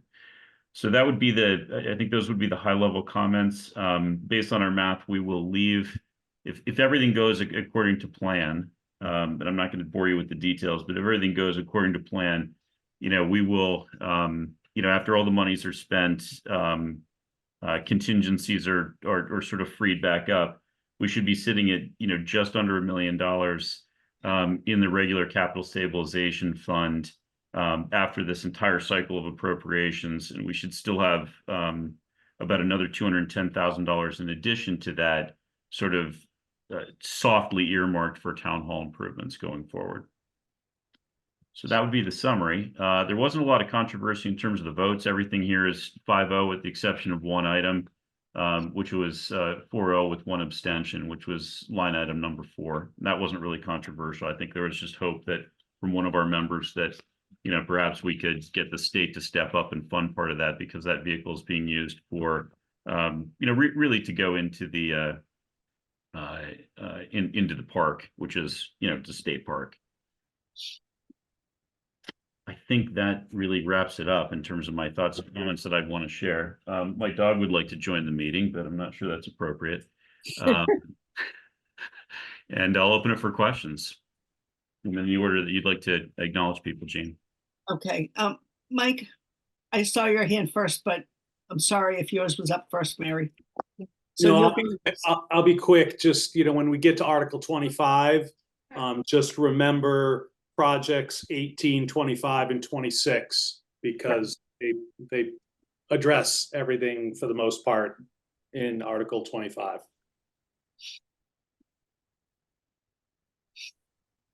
Mary?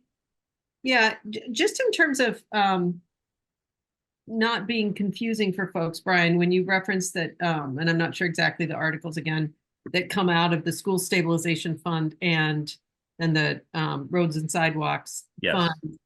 Is there going, I don't know if Chris is on the line or not, but is there going to be something in the warrant that denotes that for folks? I mean, certainly it can be mentioned, but Chris is there. I don't see him coming off mute. I mean, the warrant, as I understand it, is closed at this point, so I'm not sure there's an opportunity to change the language in the warrant, but I think certainly the motion can clarify this. Yeah, so I'm sorry. I've been I managed to get the dog out of the building, and then we went through another thunderstorm, so she won't leave the car now. So I'm stuck in the car. So that's why I look like I'm in a garage, because I'm in a garage. So yes, we're going to explain it in the motions. okay. And I thought about trying to explain it in the warrant, but it was going to get very complicated. So, and again, it'll be explained on town meeting floor anyway. I mean, okay, you know, just so there's, yeah, it'll be clear. It'll be clear in the motions where it's coming. Okay, because I think people too, since they voted for that tax increase, want to know where that's going. Yeah. Chris, just a suggestion for the future, and maybe now's not the time, but it's on top of mind, so I'll just say it. We might want to remove the CBC recommendations and drop down then below the table in the future, and then use that freed up column to basically say where the money's coming from for each one of these items, so that people can actually see the line items that are getting funded out of the special purpose stabilization funds versus the regular way capital. Or we could split it into another table entirely, as we do with the enterprise funds. But to Mary's point, we might find a better way in the future.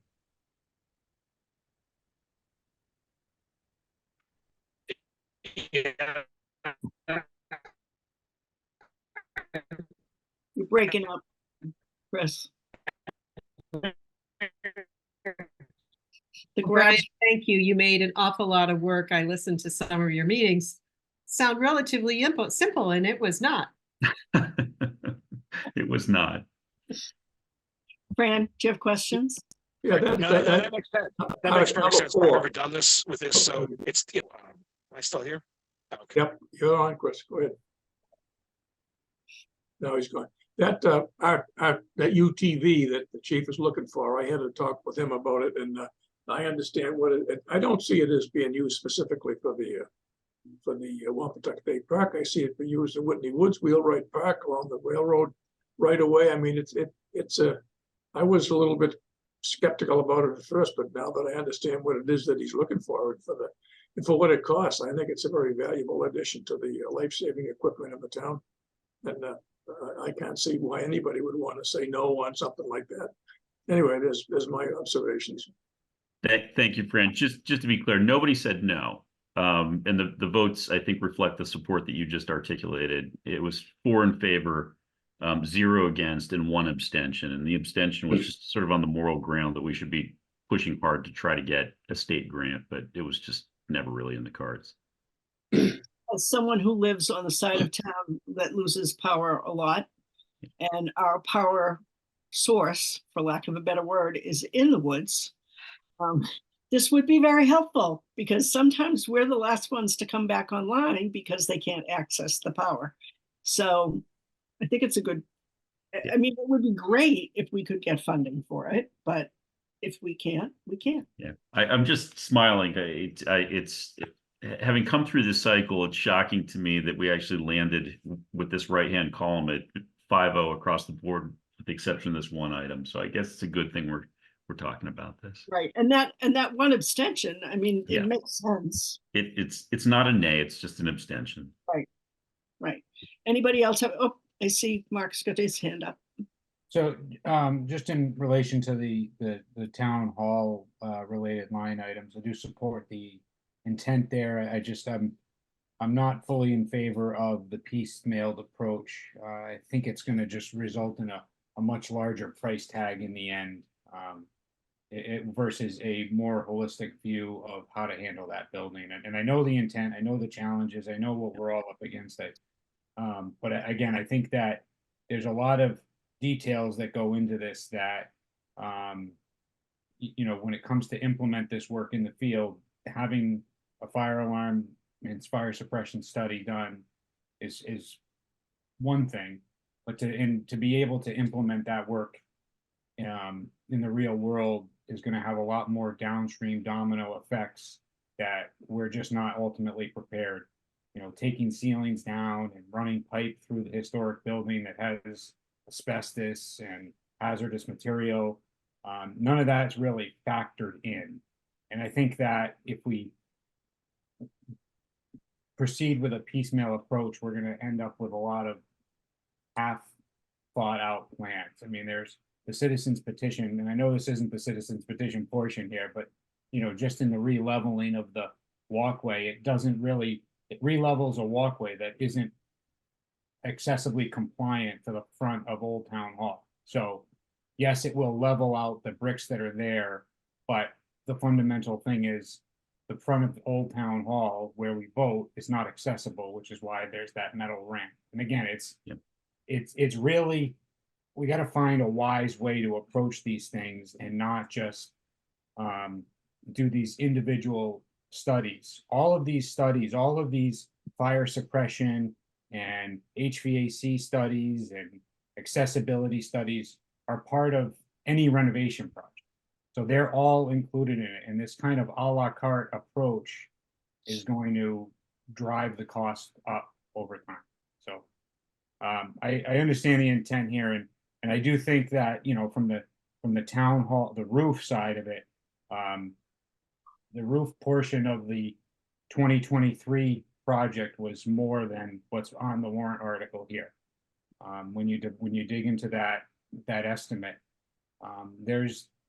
we have paid for a roof design here in the past. We have plans here that we paid for as part of the previous project that show 8 inches of insulation going on top of the existing sheathing to be compliant with current energy codes. So this 325 up here would be more or less that option of ripping the shingles off and replacing like in kind, but that isn't necessarily compliant with what is current code.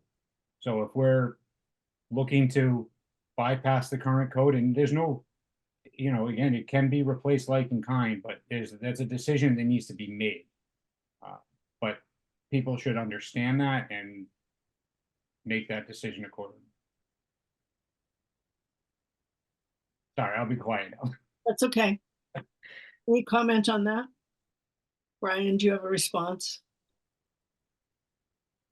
My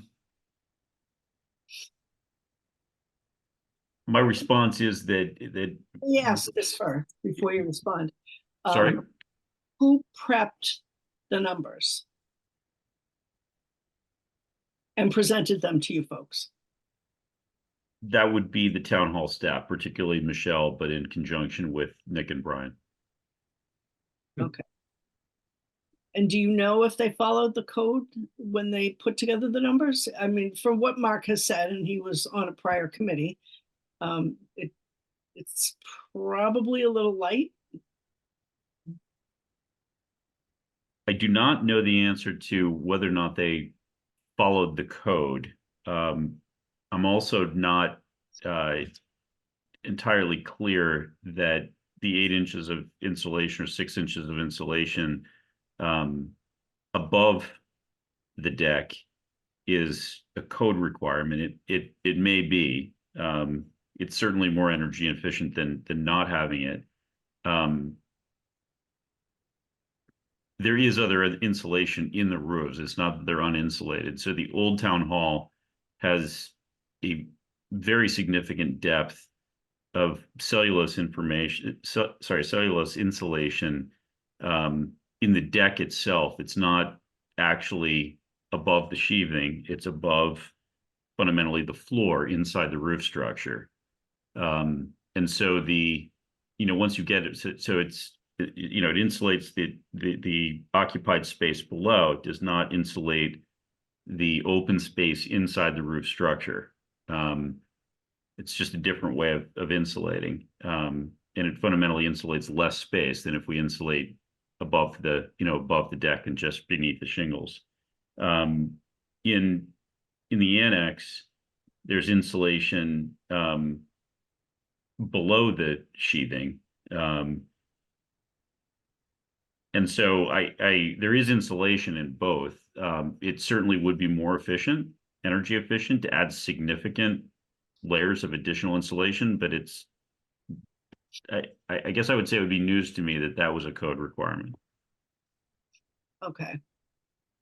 And just to clarify, just so it's not being misled here, it's not a requirement to fully bring it up to code based on the fact that the roof line is not changing. So it can be well within right and legally can be re-roofed with the current setup that it has with the current layers of asphalt shingles. If roof lines are modified, dormers are added, like if we were to change the dormers on the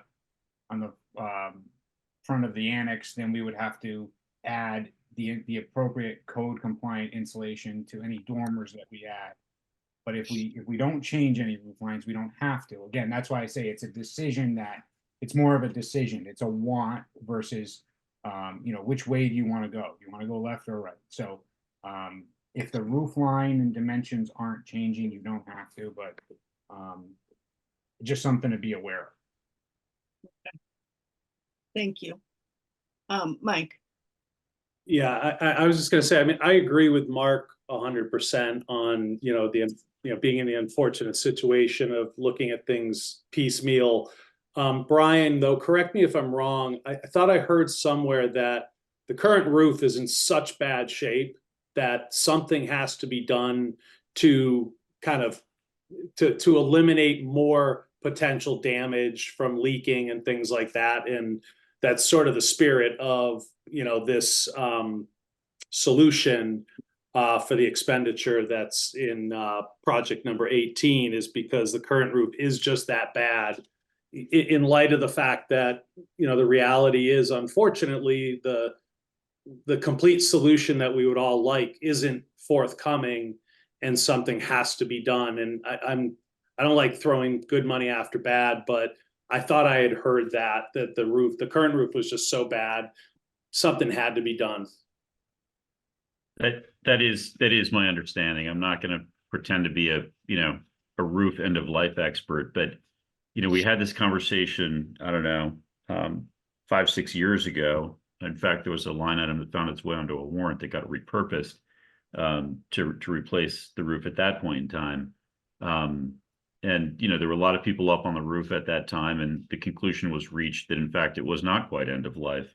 But one of the many things that Nick Girardi has done to really bring all of our buildings into a much better maintenance cycle is that we have a roof inspection service that now comes and looks at every roof on every building, every town-owned building, every 2 years, just to see where we are and make sure that we're staying ahead of end of life and any leaks that are developing. And it is my understanding that the conclusion was reached that it's time to replace the roof. Period. Hard stop. I think visibly you can see it on the annex. It's harder to see it on Old Town Hall because the roof is so high that you can't really see the slope sides of it from ground level. But on the annex, you can see many places where there are sections of shingles that are different colors from a different color than all of the rest. And that's because, as I understand it, those were leaky spots where people literally just got up in there, jammed new shingles up underneath the existing and secured them in place, which is, it's a patch. Okay, so I have a question about these 3 items. Yes. That maybe we could defer those, vote on everything else, and defer those to next week and have someone who could come and speak to us and address those issues. Thoughts? Works for me. Chris, are you there? I think he's still in the garage with the dog. I'm still in the garage with the dog, so yes, I'm here. But did you hear my suggestion that we could have some folks come and discuss the 3 items that we've expressed concerns with related to Sure. the town hall roof, the access assessment, and the fire suppression? So we could have a meeting next week, even if there's nothing else to discuss. We could have a one subject meeting and have some people come and present so that we'd feel more comfortable voting it. Okay, we can set something up. Okay, so that would be good. Do you have any more to add, Brian, before we do vote on some of the other items? No, happy to take more questions, but I think I've shared sort of the key points. There's there are a lot of items on here, and I hesitate to start going through them one by one. I think I've hit the key points. Okay. Does anybody else have questions on any of the items here? So Jean, Yes. just to reiterate, you're looking to defer a vote on items 18, 25, and 26? 26, yes. And then we'll also vote 22 and 23 separately because those 2 items are coming out of the stabilization. And 24, Gina. 22, 23, and 24. I'm sorry, I did have those flagged. Everything makes sense to everyone here? I guess, Gene, my only pushback is the roof needs to be done. I mean, Oh, I 100%. and I guess, you know, I would be the first to say I would love to see a solution to town hall fall into place, but we've had two excellent choices over the last 12 months and they've both been shot down. And so I don't know. I mean, we can defer it and, you know, hear from, you know, Michelle or whomever. I happen to be on the, you know, or listen to the Capitol call where she went through this stuff. And so it all made sense to me, but you're the chair. So if you want to defer, we can defer. And how do you feel about the assessments, the 2 assessments? Just curious about your thought process on those.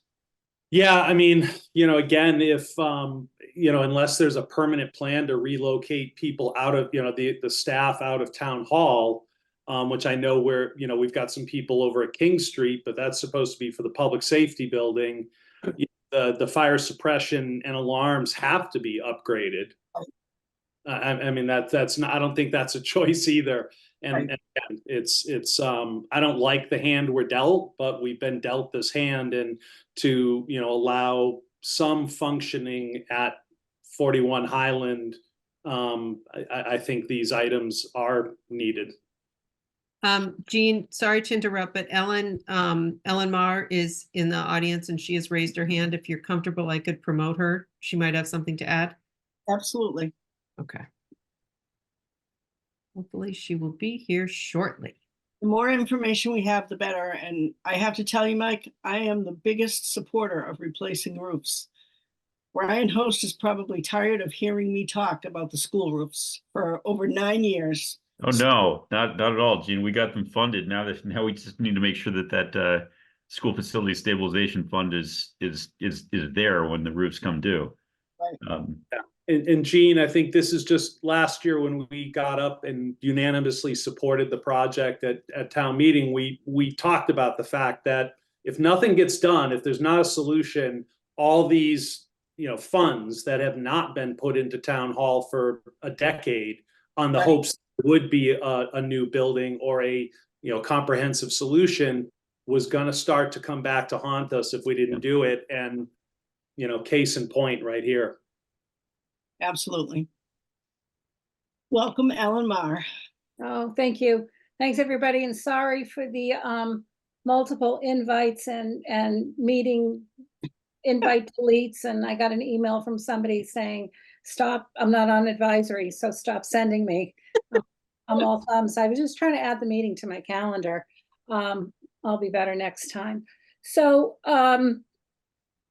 we have talked on the select board and about, you know, what to do.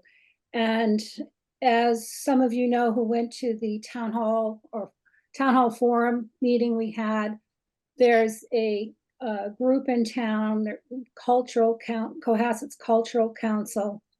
There are the citizens petitioners, and then there is the town. It's Capitol, it's advisory, it's select board. And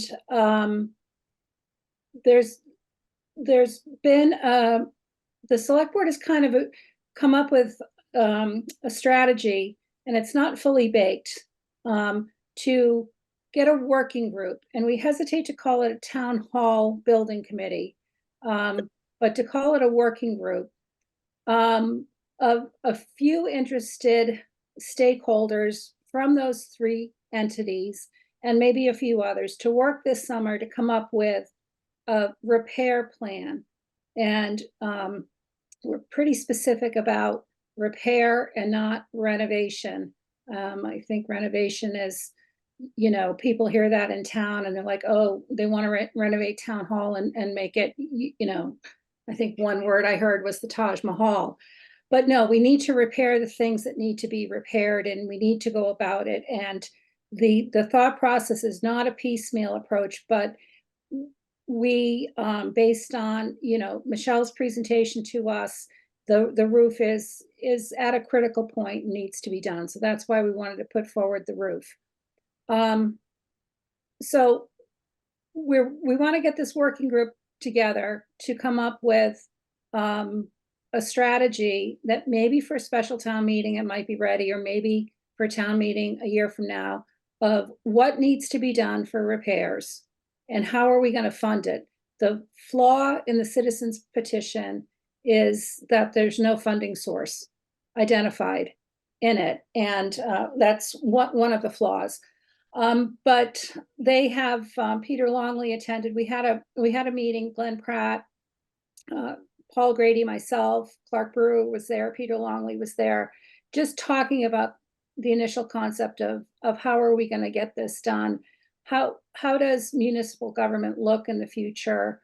You know, what services still need to be in person? What services can be remote? What spaces do we have in existing buildings that are not being fully utilized, where some functionality of town hall can move to other spaces where it might make sense, where they're not front facing, you know, to the residents.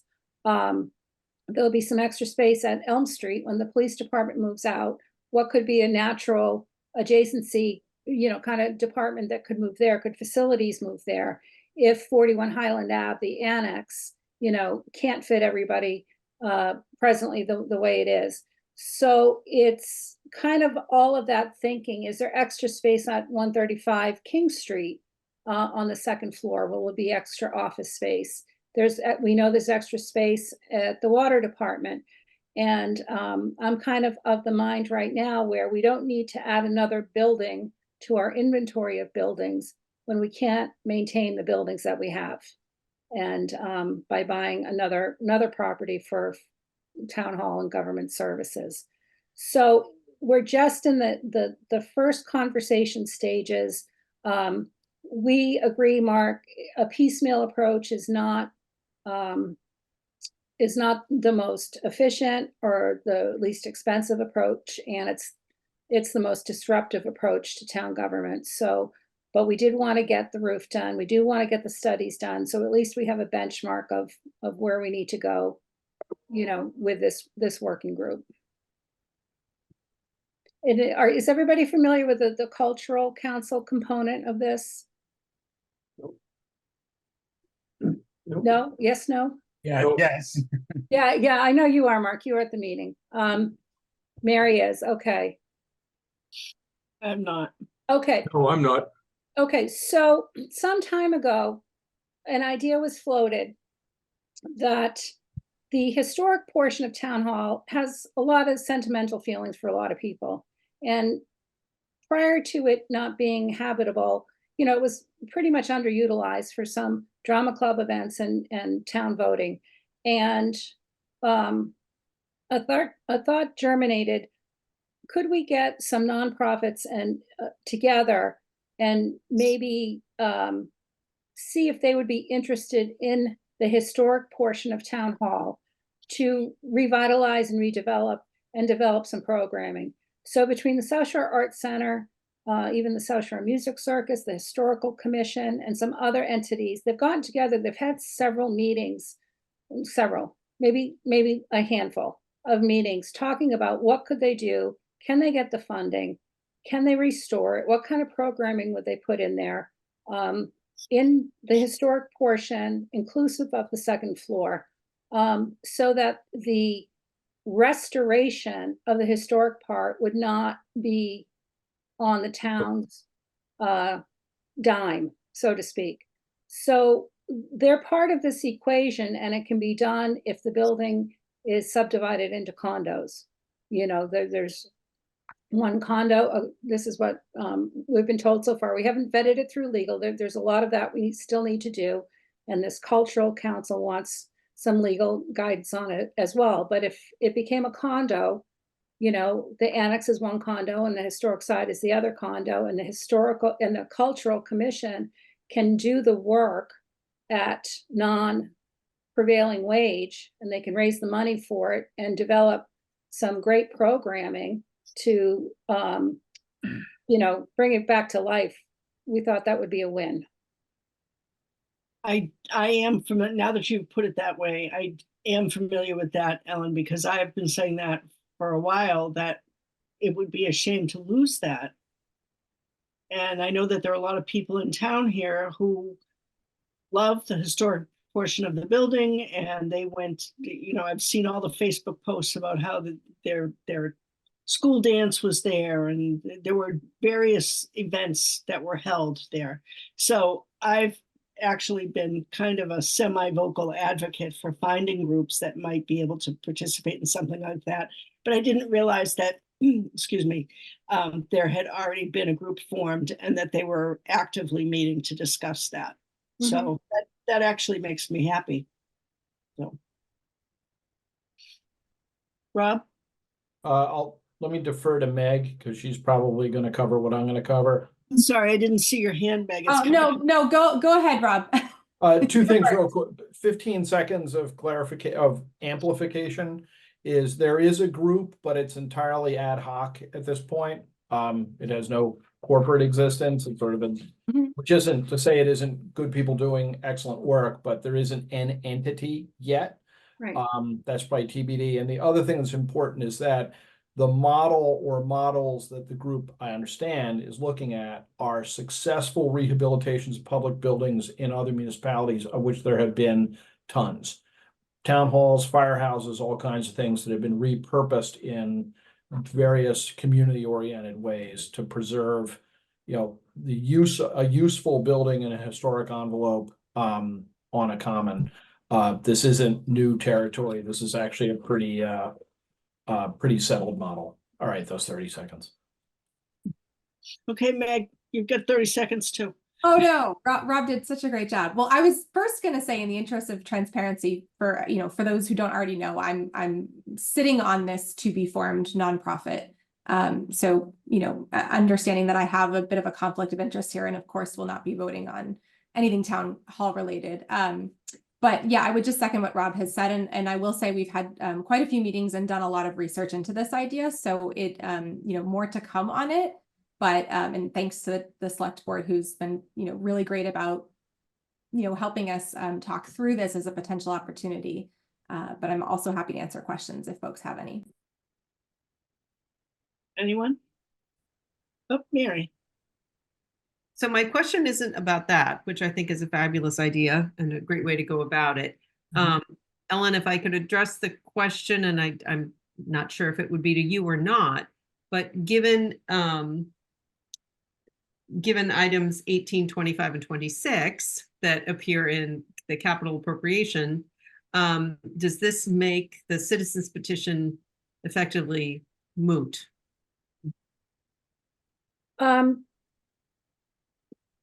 Well, I can't answer for them if they feel it's moot or not.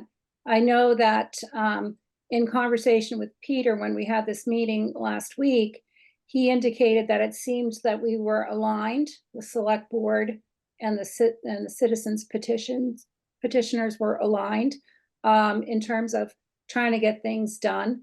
Just how to get it done, we were not. We just were not there with the petition. So I believe it's still on the warrant because the warrant has closed. Whether or not they take it out of the motions at town meeting, or they just don't advocate for it. I think it's the very last one.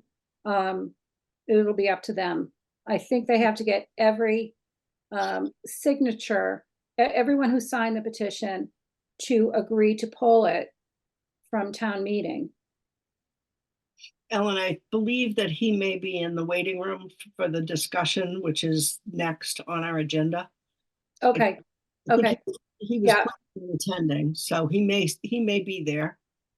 I can't see the waiting room, so. He is in the waiting room. I don't know if you would like to promote him, or we do have the noise bylaw that Chief Quigley is not in the waiting room anymore, so. Oh, okay. All right.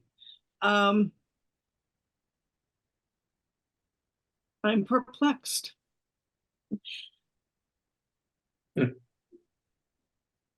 So while as I said, I would advocate for the roof 100%. I don't like the thought of voting piecemeal either. And it seems that all of these items have been well vetted by by the select board. So I guess I would entertain a motion to approve the capital. So if you want, I'm sorry, Jean, if I could just interject one more thing. Absolutely. Part of the quandary about the 25 and 26 goes back to, and Brian, you can jump in on this, is according to CMR 521, you can only spend 30% of the value of the building before you have to comply with ADA. And so the current assessed value of 41 Highland Ave in its entirety is about $986,000. So at 30%, that would just be the roof. But it's Michelle has found out that the studies are not part of that 30% number. And we are presently asking for a new appraisal of 41 Highland, because that appraisal is from 2011. And it's CMR 521. Meg, you found this out at one of your last meetings about what's excluded and not excluded on it. But it's the full and fair cash value. We're also looking into the state operates on a replacement value. That's their trigger on ADA, not on the full and fair cash value.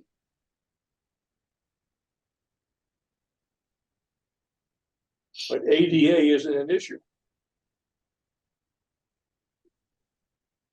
I didn't hear the statement. I'm sorry.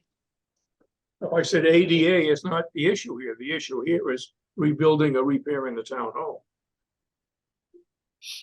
Right. But if rebuilding and repairing it, it in a piecemeal approach hits 30% of the value, right, then ADA becomes an issue. Okay. And that's the problem with doing it piecemeal. You're better off just having a plan and getting it all done. Okay, Brian? I largely echo what Ellen just stated. The assessment really hasn't been revisited in years. The section of CMR that she's referencing uses the language full and fair cash value. That can mean a lot of things. I mean, if you think about it in terms of your homeowner's insurance policy or your automobile, it could be the market value, it could be the depreciated value, or it could be the replacement value. And as Ellen pointed out, when the state applies this law to the Commonwealth-owned buildings, they interpret the definition of those words to mean the cash replacement value. So that would give us a very different number in terms of in terms of the value of our town hall and what that 30% trigger would translate into in terms of the amount of funds that we would have the flexibility to spend without triggering the Massachusetts Architectural Access Board review. If we do cross that line, we want to know what that means, and that's why there's the appropriation in here for 20,000 in line 25. With regards to line 26, I think everyone is in complete shares an understanding that if we're ever to reoccupy Old Town Hall, it's going to require fire suppression. And so, this is fundamentally a study to figure out what that will cost and what that system would look like. Is everyone comfortable voting on the capital recommendations? Okay, and I have one quick question for Chris. Are you there? Did you get out of the garage yet, Chris? I'm still in the garage, but I'm here. Okay, so should we vote the roads and the three stabilization items separate, or should we vote it as part of the entire package? You can do whatever you feel is most appropriate. I mean, obviously the whole package is presented to town meeting as a whole, That's Right, the way we prefer to do it. okay, That said, there's people who feel differently on different projects, which is the reason they're identified separately. okay, and there may need to be some conversation about that at town meeting too, because people may not understand that. They may think this is additional, so. But I'm comfortable voting the whole thing if everybody else is. Gene, maybe just a suggestion. If in terms of voting the whole thing, if there are individuals on your committee that are going to vote no to the entire slate as a result of having an objection to one specific line item, sometimes it's helpful to just pull that line item out and vote that separately. So sometimes we'll poll people just to see where they're headed before we structure our vote. It's fine with me. Because what you wouldn't want to do is have, perhaps one person with a very, very real objection to one item on this list vote no for the entire slate as a result. Okay, all right. We have a couple of hands up, so we'll talk first with them. So, Mike? Yeah, just a point of clarification. So Brian or Ellen, so the assessed value is 986,000 currently? Yes. Yes. Okay, and then so 30% of that is 295,800. So is there, and we're looking at a 325 number, which is over 30% of 986. So just curious, is that because there was 100 already appropriated, or does that because it includes plans that the plan part of the cost is carved out of the 325?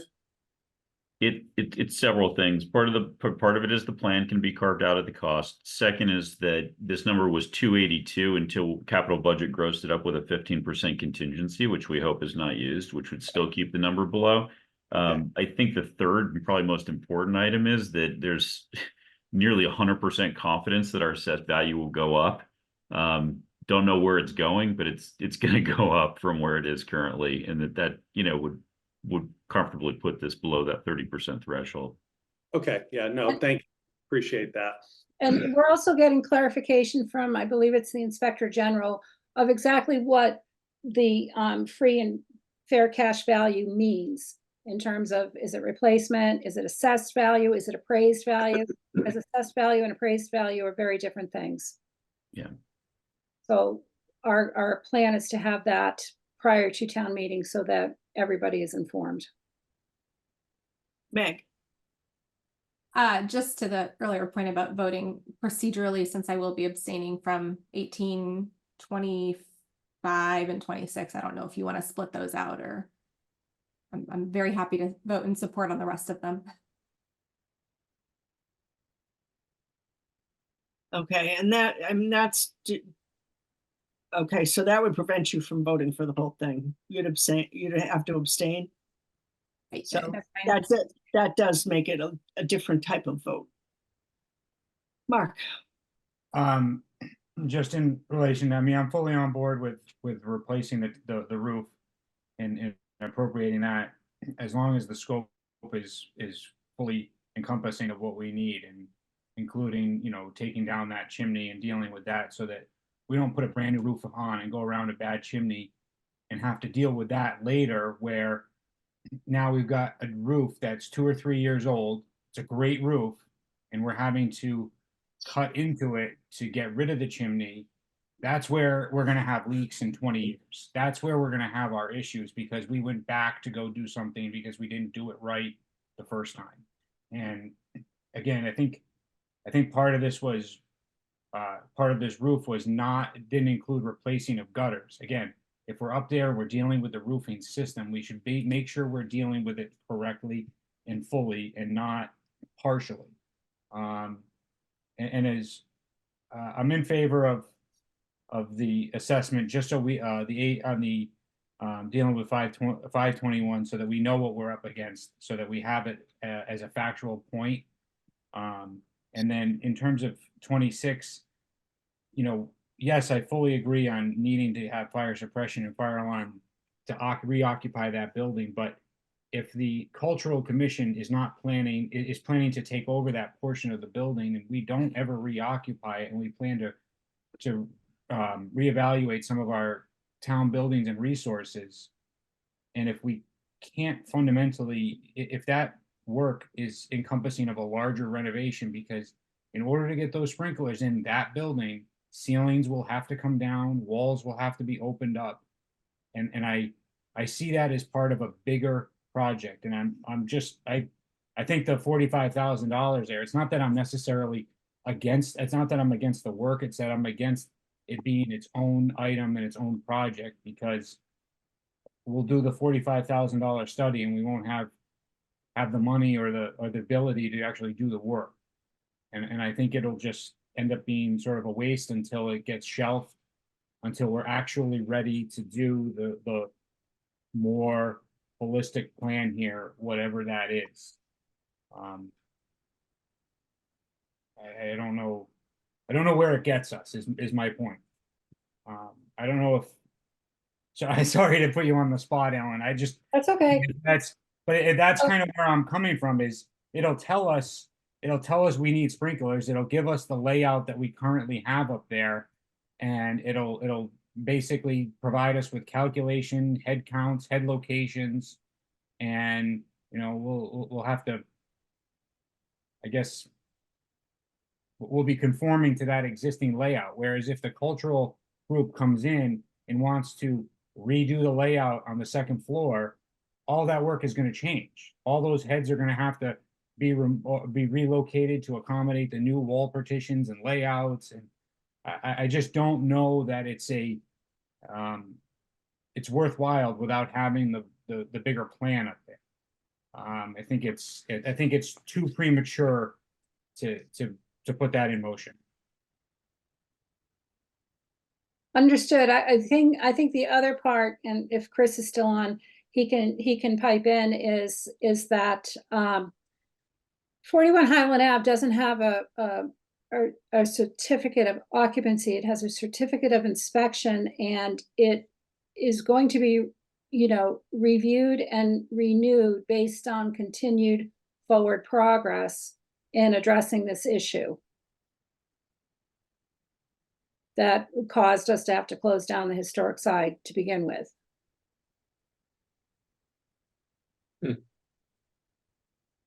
Brian. Yes, Jean.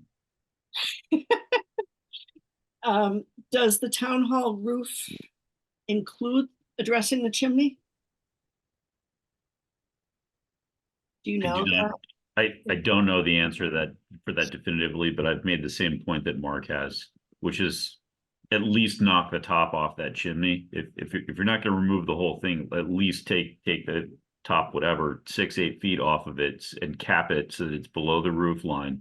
We'll deal with the rest of the chimney later, but let's do the roof correctly without a penetration there. Okay. So we could do one of two things, because Meg's conflict, can vote numbers 1 through 17 and 19 through 24, excluding 18, 25, and 26. Maybe get some more answers next week. It's going to change. So I can make a motion for that, Gene, if everybody is ready to do so. Yeah. Everybody, how do you feel? Yeah, I think that's the way to go. Okay. All right. So Mike is going to make the motion. Do you want me to read those to you again? So I move that we approve, Recommend. recommend that we approve, or recommend projects 1 through 17 and 19 through 24 of Article 8 capital budget. Second. So Mike and Fran. Okay, roll call on that. Mike Barclay, Aye. Mark Cameron, Mark Cameron, aye. Fran Collins, Aye. Rob Hillman. I think I don't regard myself as part of the cultural group, but I've had enough conversations with them. And since Meg is my ethical North Star, I too will abstain. He's all of our North Star.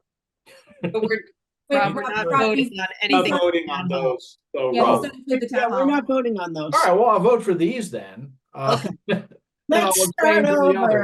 again. I'm sorry, I just got them mixed up. Well, Um, and I'm can gonna can I apologize and be the horrible person in the room? I also just realized I probably should abstain from number 1 as well because I'm on the Friends of the Cohasset Library. I'm so sorry. Oh, yikes.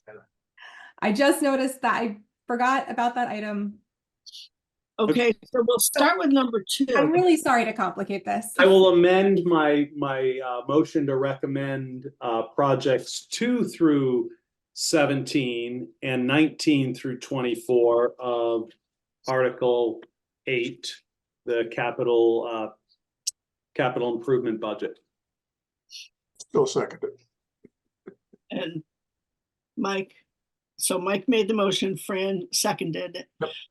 Roll call, Mike Barclay, Aye. Mark Cameron, Mark Cameron, aye. Fran Collins, Aye. Rob Hillman, aye. Mark Maggi, Aye. Mary McGoldrick, Aye. and Gina Stino, aye. Wait, you missed me. I can vote on this one. Oh, I'm sorry, and Meg Wheeler. It's the only thing I could vote on. Meg Wheeler, aye. It's getting late. Okay, so that. I can move now, Gene, for project number 1. And so I move that we recommend project number 1, replacement of patron computers for the library, project number 1 of Article 8. Okay, do I have a second? Second. Second. Who seconded? I'm sorry, Mary? I think a few of us. I'll give it to Rob. He doesn't have that many meetings left. Okay, roll call vote. Mike Barclay, Aye. Mark Cameron, Mark Cameron, aye. Fran Collins, Aye. Rob Hillman. Rob, Aye. Mark Maggi, Aye.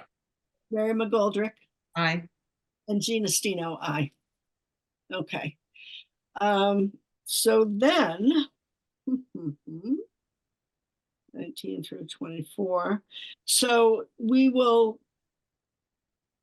I guess we're going to defer 18, 25, and 26 for the next meeting for more information. Yep. Is everybody okay with that? Yeah, I Yes. just, yeah, I just have one procedural question. So for a particular article, if like, for instance, number 18, how, if we vote that, wouldn't it be sort of also dependent on the actual full encompassing scope? Versus, just a couple of half a dozen words here in one little small block? Or how do we, because we talked about the chimney, right? So how do we incorporate that into making sure that that gets included into it versus having our vote be misread? That if we were to vote yes for this and it didn't include that we were supportive of incomplete. Good question.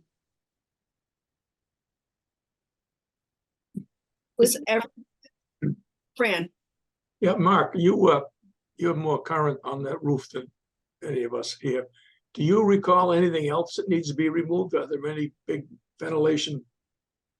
There are, I think Up there there, are one or two obsolete ventilation stacks that are up there. Obviously the existing plumbing penetrations are supportive of the existing plumbing layout. So if there was any plumbing or kitchenette changes, the vent stacks going through could effectively change, but that's sort of a little bit less of a concern as more or less that chimney gets resolved, because I think if it doesn't, it's really kind of foolish to start digging into it. So I agree with you completely, but I just was thinking that if there are any other penetrations that are no longer in use, take them out right now. Let's get the job done correctly. Right. In bits and pieces, and it just doesn't make sense not to do that.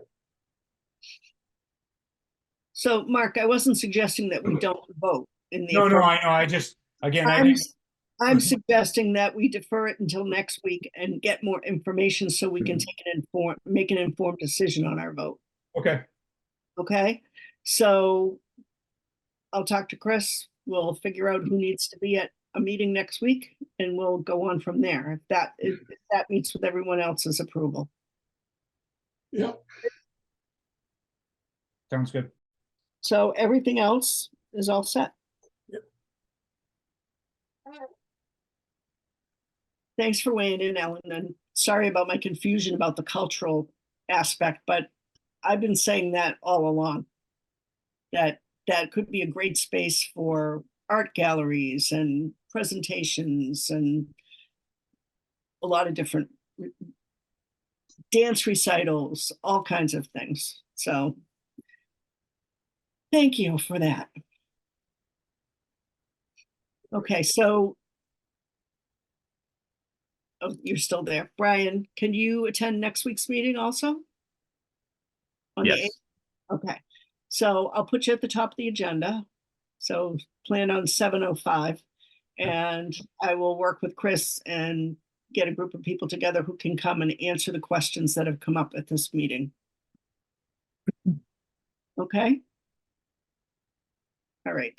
So I guess we're going to move right along to because Mr. Longley's been in the audience for a while, and he is sitting here waiting to discuss the citizens petition. I would suggest that maybe we make a motion to move his presentation to now and then have Cohasset noise control bylaw after. Sure. Does that work with everybody? Yep. Okay, I just promoted him, so he is there. great. Okay, so Mr. Longley?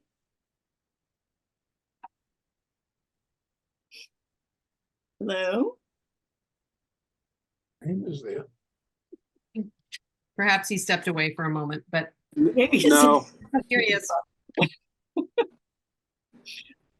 no, I was looking for the buttons to activate my Oh, microphone and my camera, sorry. all right. So just going to change the time that we're discussing with you. So 9:24, actually. Yeah. Okay, so you've listened to all of our conversations and you know where we stand on things. We definitely want to make the improvements that are needed at Town Hall. I think I said that to you last week, that you had 4 items on your, for lack of a better term, wish list. And 3 of them were already. That's a good name for it. Yeah, 3 of them were already being addressed. So Right. feel free to continue that conversation now. So I think Ellen was using the word moot. I think the citizens petition is becoming moot because it would be to try to get approved items that are actually already in some other process of approval. So I think that might be the definition of moot. Okay, so what you're saying is your petition will probably be withdrawn. Yes, yeah, Okay. Exactly. Okay, well. And now I did write a very nice article that I'm not sure made it in time to go in the information section. I sent it to you. You sent it to me and I just I didn't get it until late in the day. Yeah. If you would allow me, I just want to read a Sure. very short paragraph. Sure. It says the select board has begun to embrace the spirit of the petitioners, including the approval of funding for the replacement of the roof and the approval of funding to provide professional design services related to the sprinkler system extension into the 1857 historic building.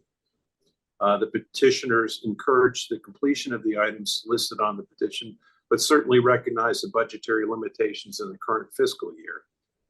The spirit of the petition is to encourage good stewardship by our town leaders to take care of Town Hall, which requires a realignment of budgetary practices so that funds are available when repairs become necessary.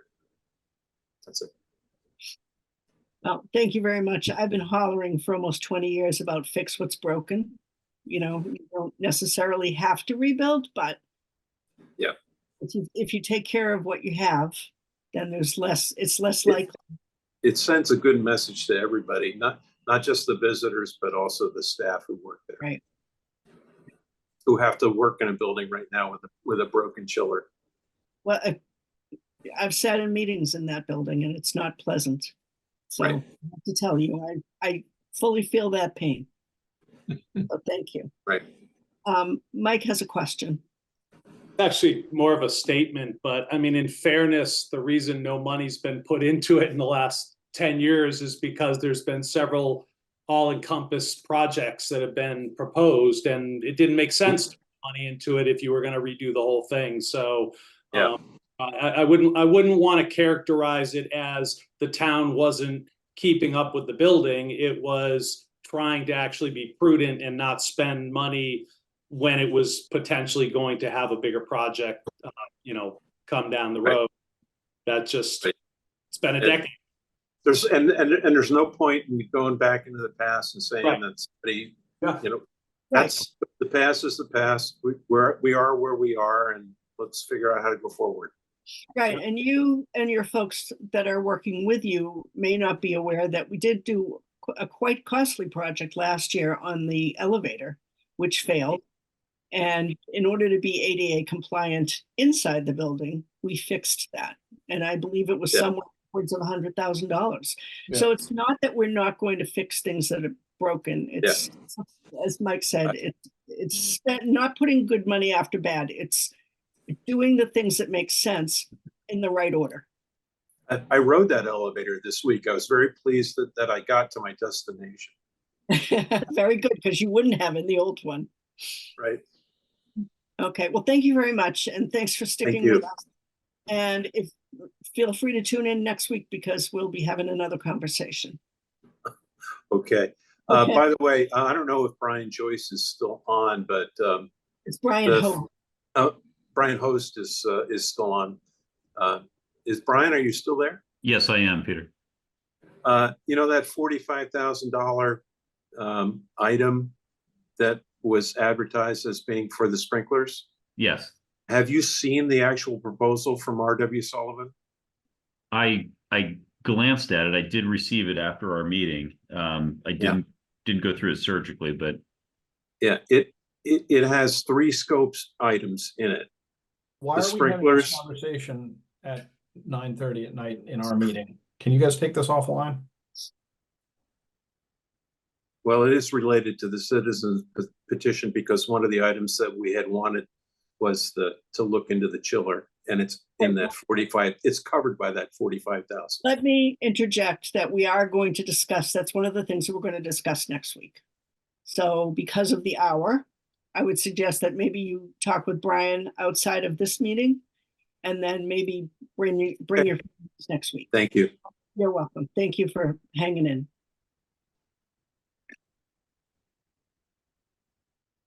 Okay, so next is the Cohasset Noise Control Bylaw, which we didn't take any action on last time. Hey, Gene, do we have to vote no action on 25 though first? Just to put a bow on that? They haven't formally Right, withdrawn.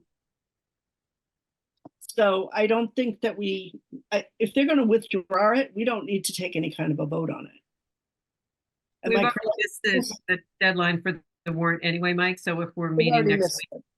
we can, Okay. perhaps, if it's pulled by then, we don't have to do anything. Right, You can this is you get a freebie tonight. Your votes tonight will get into the warrant, just to be so. Yes, we're going to the wire on this. So okay, so do we want to vote against the town hall rehab citizens petition? I mean, that sends another message. Well, I think that we vote on the things that are in front of us. Well, we could vote on taking no action. I mean, we can just decide that we're taking no action on that. What do you think? I'll defer, it's a procedural matter. I'll defer to you as chair. It doesn't really matter, particularly if the whole thing becomes moot, but, if it is in front of town meeting, now's our last chance to get in the warrant. Right, The vote we take tonight, if we take one, is in the warrant. There's a lot of the component parts of the petition. There's a lot going on that are going to make them happen. A lot of those component parts are sensible. The petition itself, however, is defective in a whole variety of ways. I believe the select board voted against it in no small part because it has no funding mechanism. So unless it's withdrawn, and it has to be withdrawn by all of the petitioners, town meeting is going to have this thing in front of it. And I think it would be better for us to recommend against and then stand up and say, we're not recommending against the internals of it. It's just these should be approached in a different way. That's what I think, but you know, And obviously. I don't disagree with you, Rob. And Yeah. I reread the Cohasset Select Board is not recommending. Right, 5-0. Yeah, So I think that we could steal some of their verbiage you know, absolutely. and make a motion to not recommend. Let's see, not recommend the citizens petition to town meeting as written, and just keep it short and simple like that. Why don't we just say we don't recommend it in line with the Cohasset Board Select Board? Use their, just tag on to them. I think then that might send a message that we're just kind of like, I mean, we are following them, but we're not. We're following because we got more information that the town's already taking action on the items that are on the petition. Yeah, I tend to agree. I mean, our job is to advise. In the ordinary course of things, we'd have voted prior to the select board, but we're down to the wire. Right. They just voted last night or the night before. Yeah. Okay, so could I have a motion to not recommend Article 25, Citizens Petition Town Hall Rehab, as presented in the warrant for annual town meeting? Removed.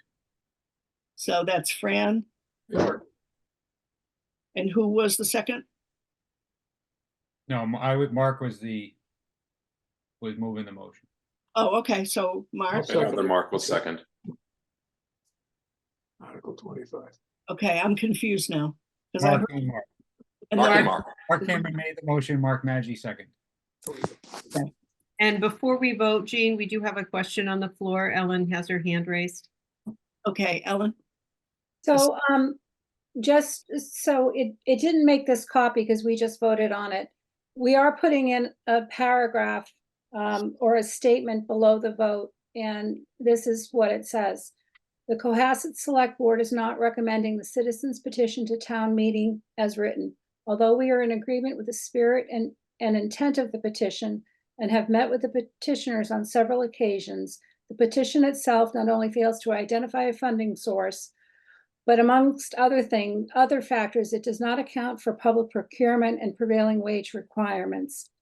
We look forward to working with a representative of the petitioners along with other constituents and interested parties in a working group this summer to develop a responsible, affordable, and comprehensive plan for 41 Highland Ave.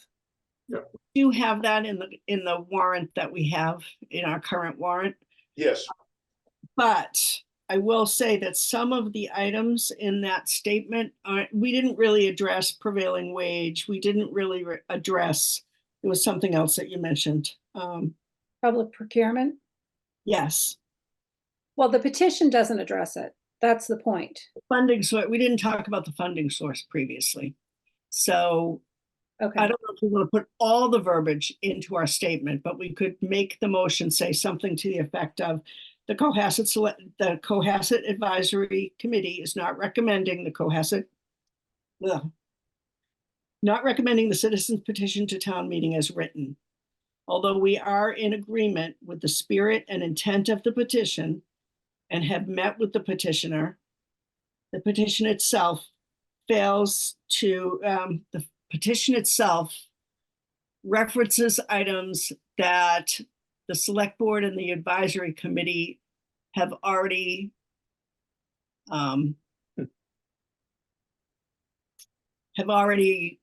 begun to address.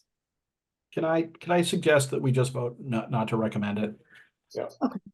You know, We can, one of us can, well, as we always do, one of us can stand up and make a statement explaining our vote, and that may be the text of the statement. But I don't know that sort of an additional wordy explanation of our in the warrant is quite the way to go. But that's just me. No, I agree. And we did question the fact that it didn't have a funding source the first time we discussed. So Last week we talked about that, and we get into the Mass General Law 521. See, Yeah. so we did talk about this. Okay, all right. So then let's do the motion again. Well, I think you have a motion and a second on the floor. So Right. I think we could probably just vote. Vote to not recommend it to annual town meeting. Yes. Not recommend Article 25 Citizens Petition Town Hall Rehab to the warrant for town meeting. So just to be clear, am I voting nay to Article 25, correct? Because we're not recommending it. A yes, a yes. But we're voting to not recommend. So you're voting. So you, Yeah. Voting against the article. The So, article's yes, in the no, warrant, and right. so we're voting against the article. Rob? My understanding is that if we vote in favor of the motion, the recommendation that will go on the warrant is that the advisory committee recommends that town meeting not Okay, vote. So yes is no. You know, Yes. it's okay, kind of an Orwellian world we're in Right. right now, but Yeah. yes is no. do that. Okay, Poorly and Tina, that's all I can say. exactly. Very confusing. All right, roll call, please. Mike Barclay, Aye. Mark Cameron, Mark Cameron, aye. Fran Collins, Aye. Rob Hillman, Aye. Mark Maggi, Aye. Mary McGoldrick, Aye. Aye. Meg, Meg Wheeler abstain. you're abstaining, right? Okay, and Gina Stino, aye. Phew. Okay. So now let's talk about the Cohasset noise control bylaw, which is Article 23. I'm gonna drop and rejoin from my phone because my iPad's about to die. Okay, Is Chris presenting this?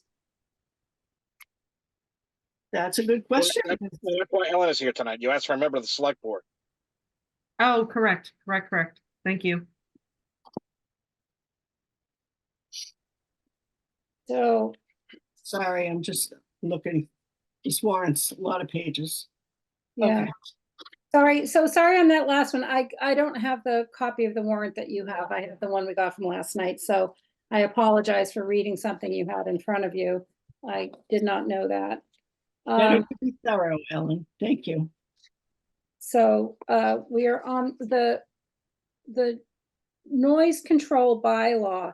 So this came to us, you know, we had some complaints from some citizens who went, you know, through the planning board, through who referred it to us, and we don't have in the town of Cohasset any kind of noise ordinance or, you know, when can people start and stop doing work. So we charged Chris with coming up with some language for us, and he looked at Hingham's. Mike, this might look familiar to you.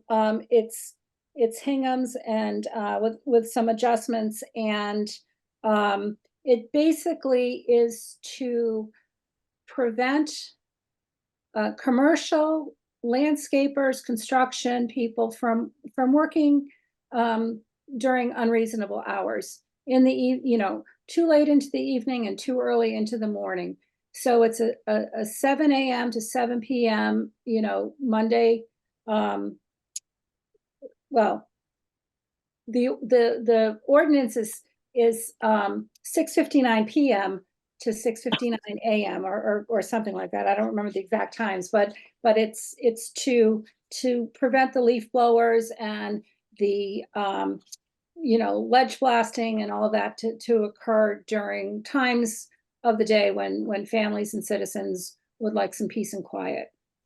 We talked at great length about the times. There were some that were advocating 5 o'clock in the afternoon, but then, what does the homeowner do who gets home from work and wants to do his lawn, when he gets home? So we didn't want it to be too restrictive in that sense, but we wanted to ensure that on the commercial side, that there were, guardrails around the time when people can work. And Ellen, can I ask how the select board voted on this? It's not 5-0. Approved it, recommended approval of it. I'm looking at the right one, yeah. Yes. So I think when it came up before in one of your meetings that I was watching, there's always the question of the backyard barbecue or the at-home wedding or things along those lines that, could cause somebody distress. But if you look at, the purpose in the application to an environment free of excessive noise that may jeopardize their health, welfare, or safety, or degrade their quality of life. I think if, you're going to have a backyard wedding, obviously you're going to talk to your neighbors and say, hey, I'm having a wedding, the street's going to be this or that. If you're going to have a tent, you're going to have to get a permit, and therefore falls under a permitted event. So, we could go down the rabbit hole and come up with every single type of event or occurrence that happens and try to regulate it, but the intent really is on the commercial side.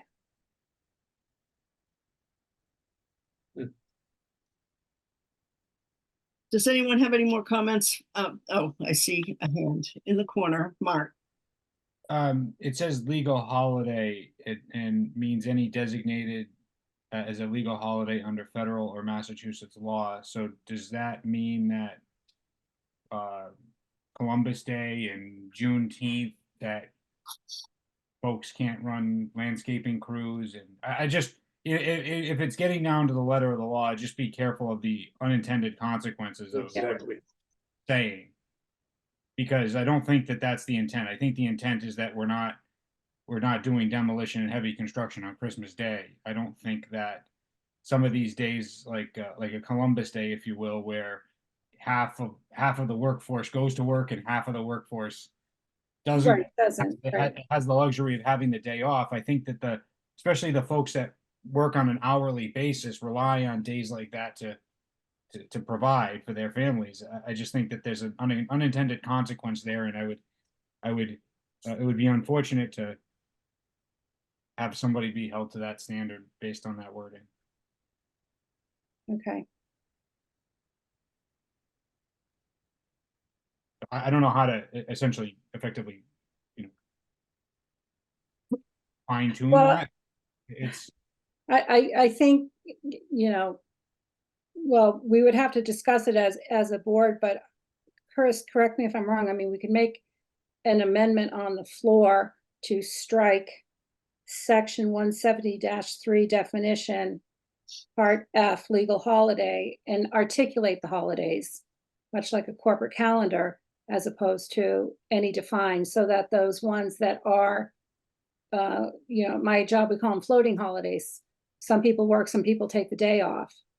And we could do that, because we could get into Arbor Day, which is, I think, a Massachusetts state holiday, but not a federal holiday. And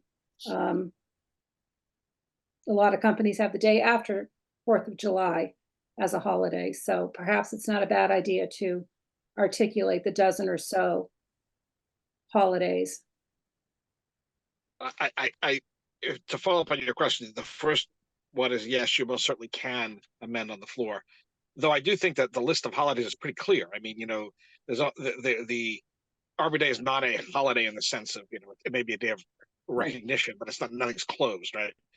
That said, I will also say the unintended consequences are that if by dismissing a holiday as, well, some people work there, could offend other, I mean, again, it's a spiral, right?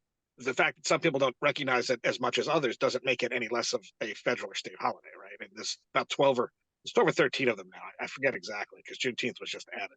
But Patriots Day in Massachusetts is a holiday, right? That is a day when businesses are closed.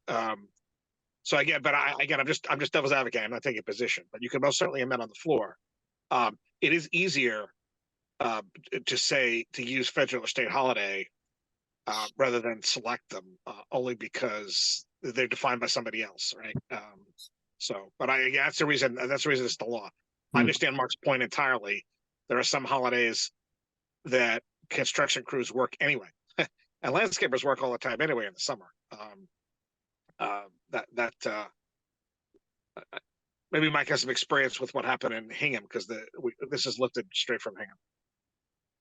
Well, looking at the Hingham bylaw, section F of the definition says federal and state holidays. Well, this one says it also, but Yeah. I think that if you specify what holidays are included for illegal holidays, state and federal, they do change occasionally. So I don't know if we want to, do we really want to restrict ourselves? And like Juneteenth, it's a federal holiday, Martin Luther King Day. I mean, I work on all of them, but many people don't. And landscapers, you're absolutely correct. On Indigenous People Day / Columbus Day, a lot of people don't have that day off. Any more comments, questions? I would just say, I mean, anybody's going to be able to stand up and poke a hole and say, oh, what about this holiday or that holiday? I mean, I think the overriding spirit of this is that right now there's nothing in the bylaws to give anybody remedy or the police to enforce any kind of rules around noise ordinances. And so that, I don't know, that's the overriding principle, I guess. There's a common sense element to this. Right. I'm concerned. And as far as weddings and parties go, I mean, there is language in here about permits. So I would think that if you were having that big of an event, you might want to consider getting a permit just to cover yourself. Rob, are you going to have a big party at your house? Two things, notwithstanding the fact that two of my sons are getting married this year, no. But the other thing is, you know, as somebody who lives in a neighborhood where every front door is 80 feet from every other front door, this would be really helpful. You start a lawnmower at 7 o'clock in the morning here, and 50 or 60 houses get to hear it, you know, over the breakfast table. So I think this is a really good idea to have, just if only to set a standard for common courtesy. I don't see a lot of enforcement in this so much as it says as a community, you know, come on, you know, 8 o'clock will do. And particularly for having, leaf blowers and things like that, which can be extraordinarily noisy. That said, with respect to these various, questions of, this holiday or that holiday, Bunker Hill Day or Patriots Day, there are communities that have these. This one was cribbed straight from Hingham. Presumably, if Hingham had a lot of problems along these lines, they'd have tinkered with theirs, or we'd have heard about it, or our staff who researched this would have gotten some pushback from the professionals in those towns saying, yeah, you really should consider X or Y or Z. Anything we pass can be modified. If it turns out to be problematic, somebody can come to town meeting and modify it. Truth. Okay, any more comments, or are we ready to vote? Okay, so could I have a motion to recommend Article 23, Cohasset Noise Control Bylaw, to be included on the warrant for annual town meeting? So moved. Second. So that was Rob and Mary. Okay, roll call vote, please. Mike Barclay, Aye. Mark Cameron, Cameron, aye. Fran Collins, Aye. Rob Hillman, Aye. Mark Maggi, Aye. Mary McGoldrick. Aye. Meg Wheeler. Aye. And Gina Stino, aye. So it was passed unanimously. Okay, so moving right along, Chris, do you have any town manager updates for us? I will pass on that unless you have some questions for me about something. Okay, and liaison updates, are there any? I think we probably talked about anything to do with liaisons in the course of the meeting. So then approval of minutes from May 1st, 2024, and if everybody is good with them and has no edits, I would take a motion to approve them. So moved.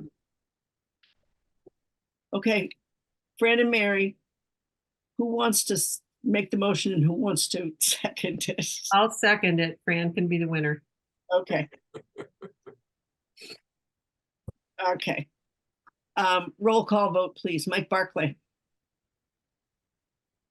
You're Mike, aye. Mark Cameron, Mark Cameron, aye.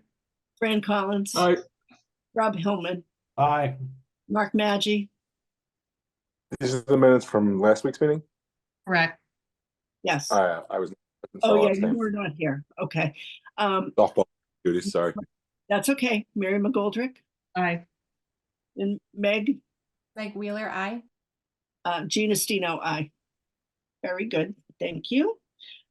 So we will have a meeting next week. It should be kind of reasonable. It won't be like this one and last week.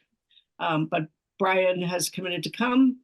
We will get some other folks to come and weigh in on some of the specifics on those articles that we didn't vote yet. So May 15th at 7 p.m. And I don't have any topics. You're probably going to thank your lucky stars that I don't. So I would take a motion to adjourn at 9:54. So moved. Second, Who seconded? Mark Cameron. Mark. Okay, roll call vote. Mike Barclay, Aye. Mark Cameron, Mark Cameron, aye. Fran Collins, Aye. Rob Hillman. Rob, Aye. Aye. Mark Maggi, Aye. Aye. Aye. Mary McGoldrick, Aye. Meg Wheeler, Meg Wheeler, aye. and Gina Stino, aye. Thanks so much for sticking with this. I appreciate it. Next week should be much shorter. Great job, Jean. Thank you. And you're the controls everybody. bearer, so you could turn us off. You shut the meeting down. Oh, I am leaving. Goodbye. All right. Good night, all.